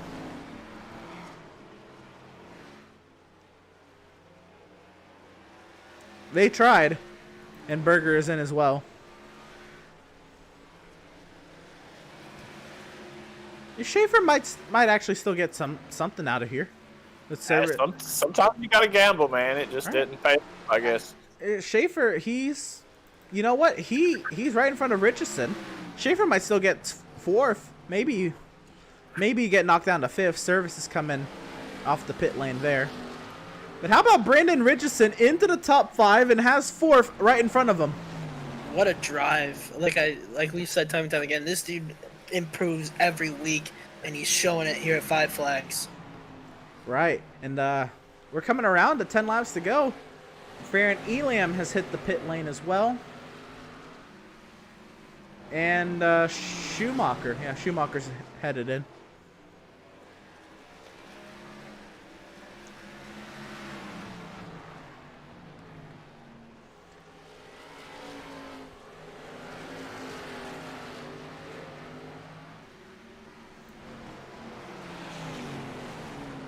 And this race is almost over. What a vast race it's been here. Yeah, this is going to clock in at about 1 hour and 5 minutes, man. That is gnarly. This will be 2 in a row for the 3 car, if he can hang on to it. Yeah, it'll be... No, I think the 17 did win last week. Yep. But Holt, this would be his 3rd win on the season for Holt. Second. Would this be 2nd? I don't think he's won 3. He didn't win Chicago win. He only won, I think he won Lucas Oil in this one, if he wins it here. I'll check right now. Yeah, Greg Holt has 1 win. You're right. But this would be his 2nd win on the season, if he can hold on. I don't think he's in contention for the playoffs, correct? He's not. He's not eligible on starts. Okay. it's still a milestone to be proud of, even though you might not be able to make the playoffs. But 2 wins with these drivers, I mean, that's something. Gaffright might have something to say about Richardson's top 5 as service has fallen off big time.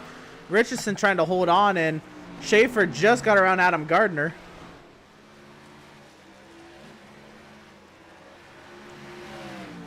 So Schaefer, he took the gamble, and he only lost 2 spots.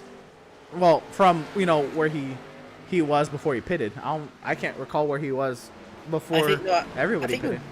I think he was before everyone was leading. Oh, okay. I think he was about here. So Schaefer didn't really lose anything. I think he fought that out maybe. Didn't really have anything to lose. Plus, he's not eligible for playoff competition. Why not try it?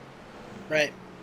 Why not try something? You got some wins under your belt, and maybe have a little fun with it as we have 3 laps to go. Yep, we're coming around to 1 mile left here in Pensacola, Florida. Five Flags Speedway put on a very intriguing show. This is not the race a lot of people expected. James, he expected a race like this, and you know what? When it's all set. These guys are good, man. These guys are good. Right. That's all I can say. Holt will take the white flag. What a race. Yeah, I agree, guys. What a race.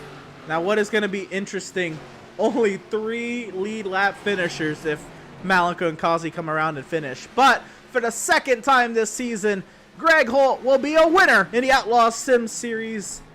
It'll be here at Five Flags Speedway. Malenko will come home and snag a podium. It'll be second place for Malenko, finally on his ground of short tracks. And Joseph Kazi, the final lead lap finisher in third, and service is going to go round after the checkers.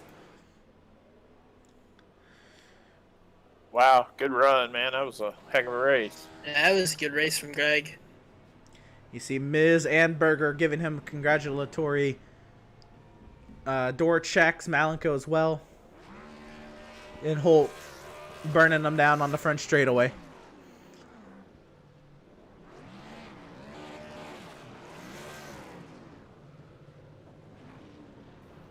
Oh, we got some guys wrecking in the back. Oh yeah, there's some wrecking going on in the background. That's Max. They're just having fun back there. I think those are the Swift boys going at it. Well, we'll get some interviews lined up. The podium finishers all getting interviewed here in the next few moments. And Monty Champ says, "Nice one, Kazi," as Greg Holt puts it into a barrier.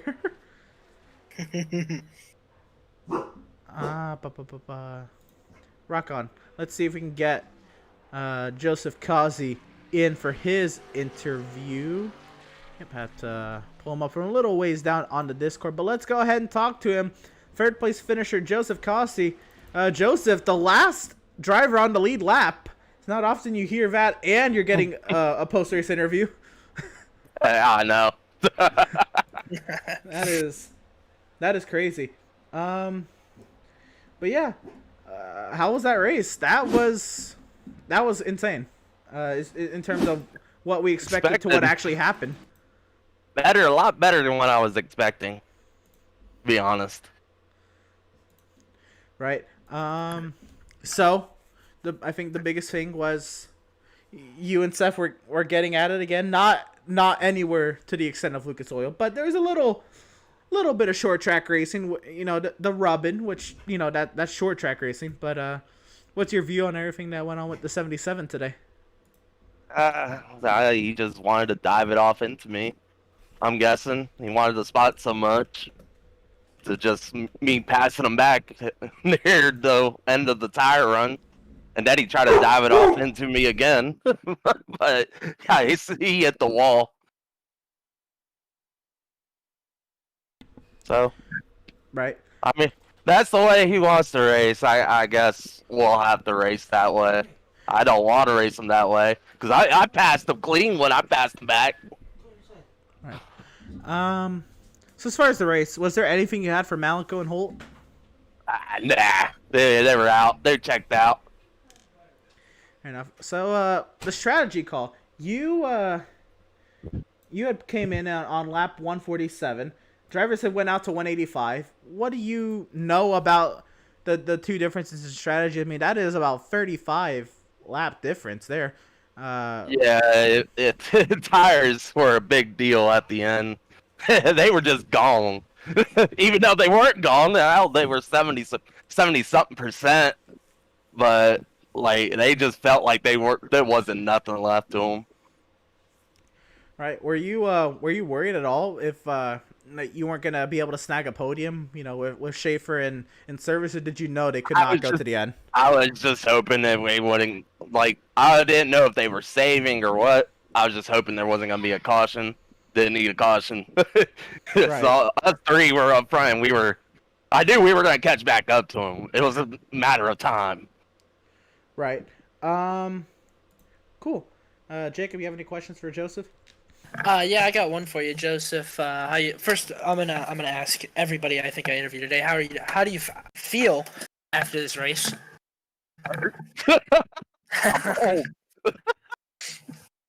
Freaking, and I got hurt knees. I'm ready to get out this racing chair. And then Seth did move you around there. What was your thought process after he moved you? What you lost 3 spots. What were you thinking? I was mad. I was in rage mode, but then I ended up passing him clean, and then I have to run into him like he did me. Did you ever have any thoughts of maybe giving it back to him, or just try and pass him clean and it is what it is? When I passed him clean, I wasn't gonna give it back. You can pass me clean for it, but I mean, he kept trying to dive it off in there. It seemed like to me. Other than that, well, it's clear you two are on each other's nice list. Good finish today. Yep, definitely so. Eddie, any questions for Joseph? Oh, he left. That's all right. Anyway, good run for you, Joseph. What are you feeling out of Myrtle Beach? I don't know. Haven't even probably raced there but once, maybe. We'll see. I look forward more to Wilkesboro. Oh, that's gonna be a blast. Right on. I look more forward to that track. Right on. Well, congratulations on the podium. 3rd place finish. Last car in the lead lap. That's an award out of today's race. Definitely so. And yeah, best of luck to you at Myrtle Beach. Appreciate it, Emerson. Yep. Good luck, Joseph. Thank you. Rock on. And that was 3rd place finisher Joseph Kazi. And I feel like it's been a long time since we've interviewed this driver, but driver of the number 7 Malenko. A podium at a short track. I know, 2nd isn't what you want, but how do you feel? Sad. Fair. Fair enough. Did you know it was over when Greg Holt pitted? He pit, but I don't. He was only a second ahead of me. I don't know if he took 2 tires, but I don't know how he went from a 2nd to 7. If he was a 2nd ahead, I think I could have beat him because I did catch time on him. I went from like 8 seconds back to like 6. So I don't know how he gained like 7 seconds from pitting.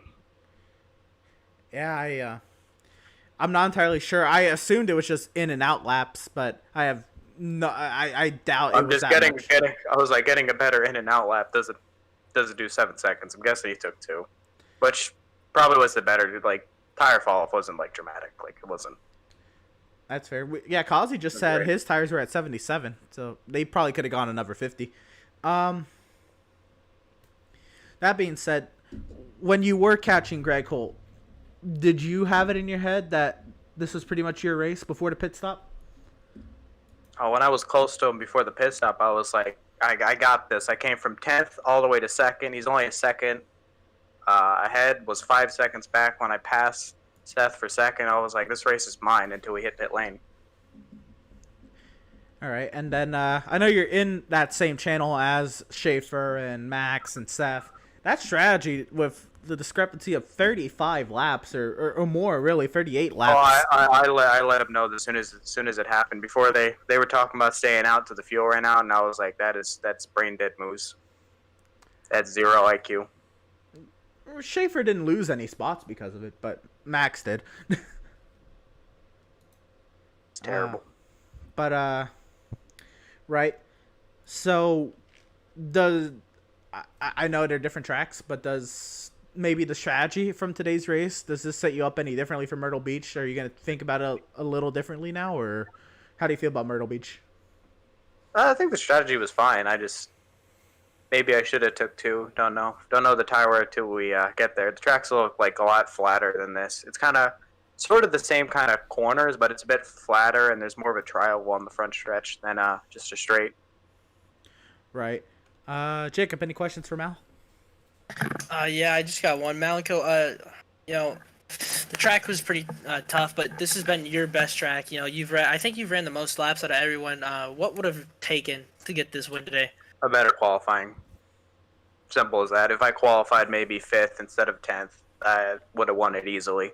But congratulations to Holt. He did what he qualified great, kept it up front, had a great strategy to take 2. It just got on him. Rock on. Congratulations on your 6th place finish. Best of luck to you next week at Myrtle Beach. Yep, thank you. And that was Malenko's number 7 after that run for him. And yeah, I think it's now time we get to talk to the man of the hour and the race that basically only took an hour. Greg Holt, how are you feeling after that one? Need a beer. Need to go stretch my arms and legs. Jeez. Only took an hour. It felt like it was 3. All right. So the biggest talk, the strategy. Did you take 2 tires? 4. You took 4 tires. Yes, sir. Wow. 13-second pit stop. I just got in and out way better than the guy behind me. I was gonna say you gained like 6 or 7 seconds. It ended up being about 4. I was like 1.5, 1.6 ahead, and then when I came out, and you got to figure the outlap, you're going to be about 1.5 seconds faster than him too. So, new tires, he ain't making that time up. Fair enough. All right, so let's talk about the race. We talked to you obviously during the only caution of the day. First, caution count, was that what you expected? No, it is not. I'm glad that it happened that way, but yeah, it was not what I expected. I kind of burned the stuff up in that first run, and then I made sure to take care of it, but I got wicked loose going into one corner, and then I lost like 3 seconds of the lead that I had in one corner. I had to basically almost stop to save it. Yeah, we saw that. We were watching the replay of another accident that had happened on the front straightaway, and I looked over at my timing and scoring, and I saw you at 40 miles per hour. I'm like, oh, they threw the caution. And then we go back live, and you're still hauling. I'm like, oh, they didn't throw the caution. Yeah. I just had to get on the brakes, man. It was either that or loop it. And I was like, give up the time, but instead of trying to push it, otherwise it would have definitely gone around. Right. So with that happen, when that happened, how bad were the tires lit up? Because it looked like you were continuously losing time to the 7 after that as well. Yeah, I was biding my time. I was just trying to give the tires a chance to cool off because it was just getting real loose, getting into the corner. So I wasn't pushing it. I was watching it. I knew had a when he got close to 1.5 seconds away from me, and I was gonna duck into the pits and go grab tires, and I figured that they would all follow suit behind me. Oh, that wasn't the case for a couple drivers. 38 lap difference between when you pitted and when the last car pitted. I'm assuming that fuel wasn't really in your mind at all. As you just said, you were kind of waiting for a certain delta between the 7, but that much of a discrepancy, that's insane to say you short pitted somebody who finished in the top 5 by 40 laps to win the race. Yeah, well, I was looking. We were talking fuel. We all had pitted at the same time, and I was just a short track. I was trying to. I don't know how they were going to save, 1.6, 1.7 gallons of fuel. Mm-hmm. They would have had to have been saving from the beginning And I was like, yeah, there's no way. Even with the tires I pitted, I had about 50 laps when I pitted left the tires. I was like second and a half a lap. I'd be able to pass him twice, which I did, I think. Rock on. I have one more question, but I'll let Jacob ask you any questions if he has any. Yep. Greg, this is now your second win in the Outlaw Sim series, and you did it both on short tracks, no play tracks, no nothing. How do you feel about getting your second win with all these fast drivers and competitive drivers in here? Feels great. It's what I look to do. I want to race against the good guys. You want to get better. That's what you got to do to get better. So, I'm in a bunch of different leagues. We do pretty well in all of them. This is the only one I run on the B cars, and I run with some of the guys that are in here in some of the other leagues. So. Feels good. Always feels good to win. Short tracks are, I like all the tracks except for road courses, but tracks where you got to use the brakes don't have to be, short tracks, but any place you got to use the brake, that's what I like. Rock on. What do we expect out of Myrtle Beach? Another track you have to use the brakes.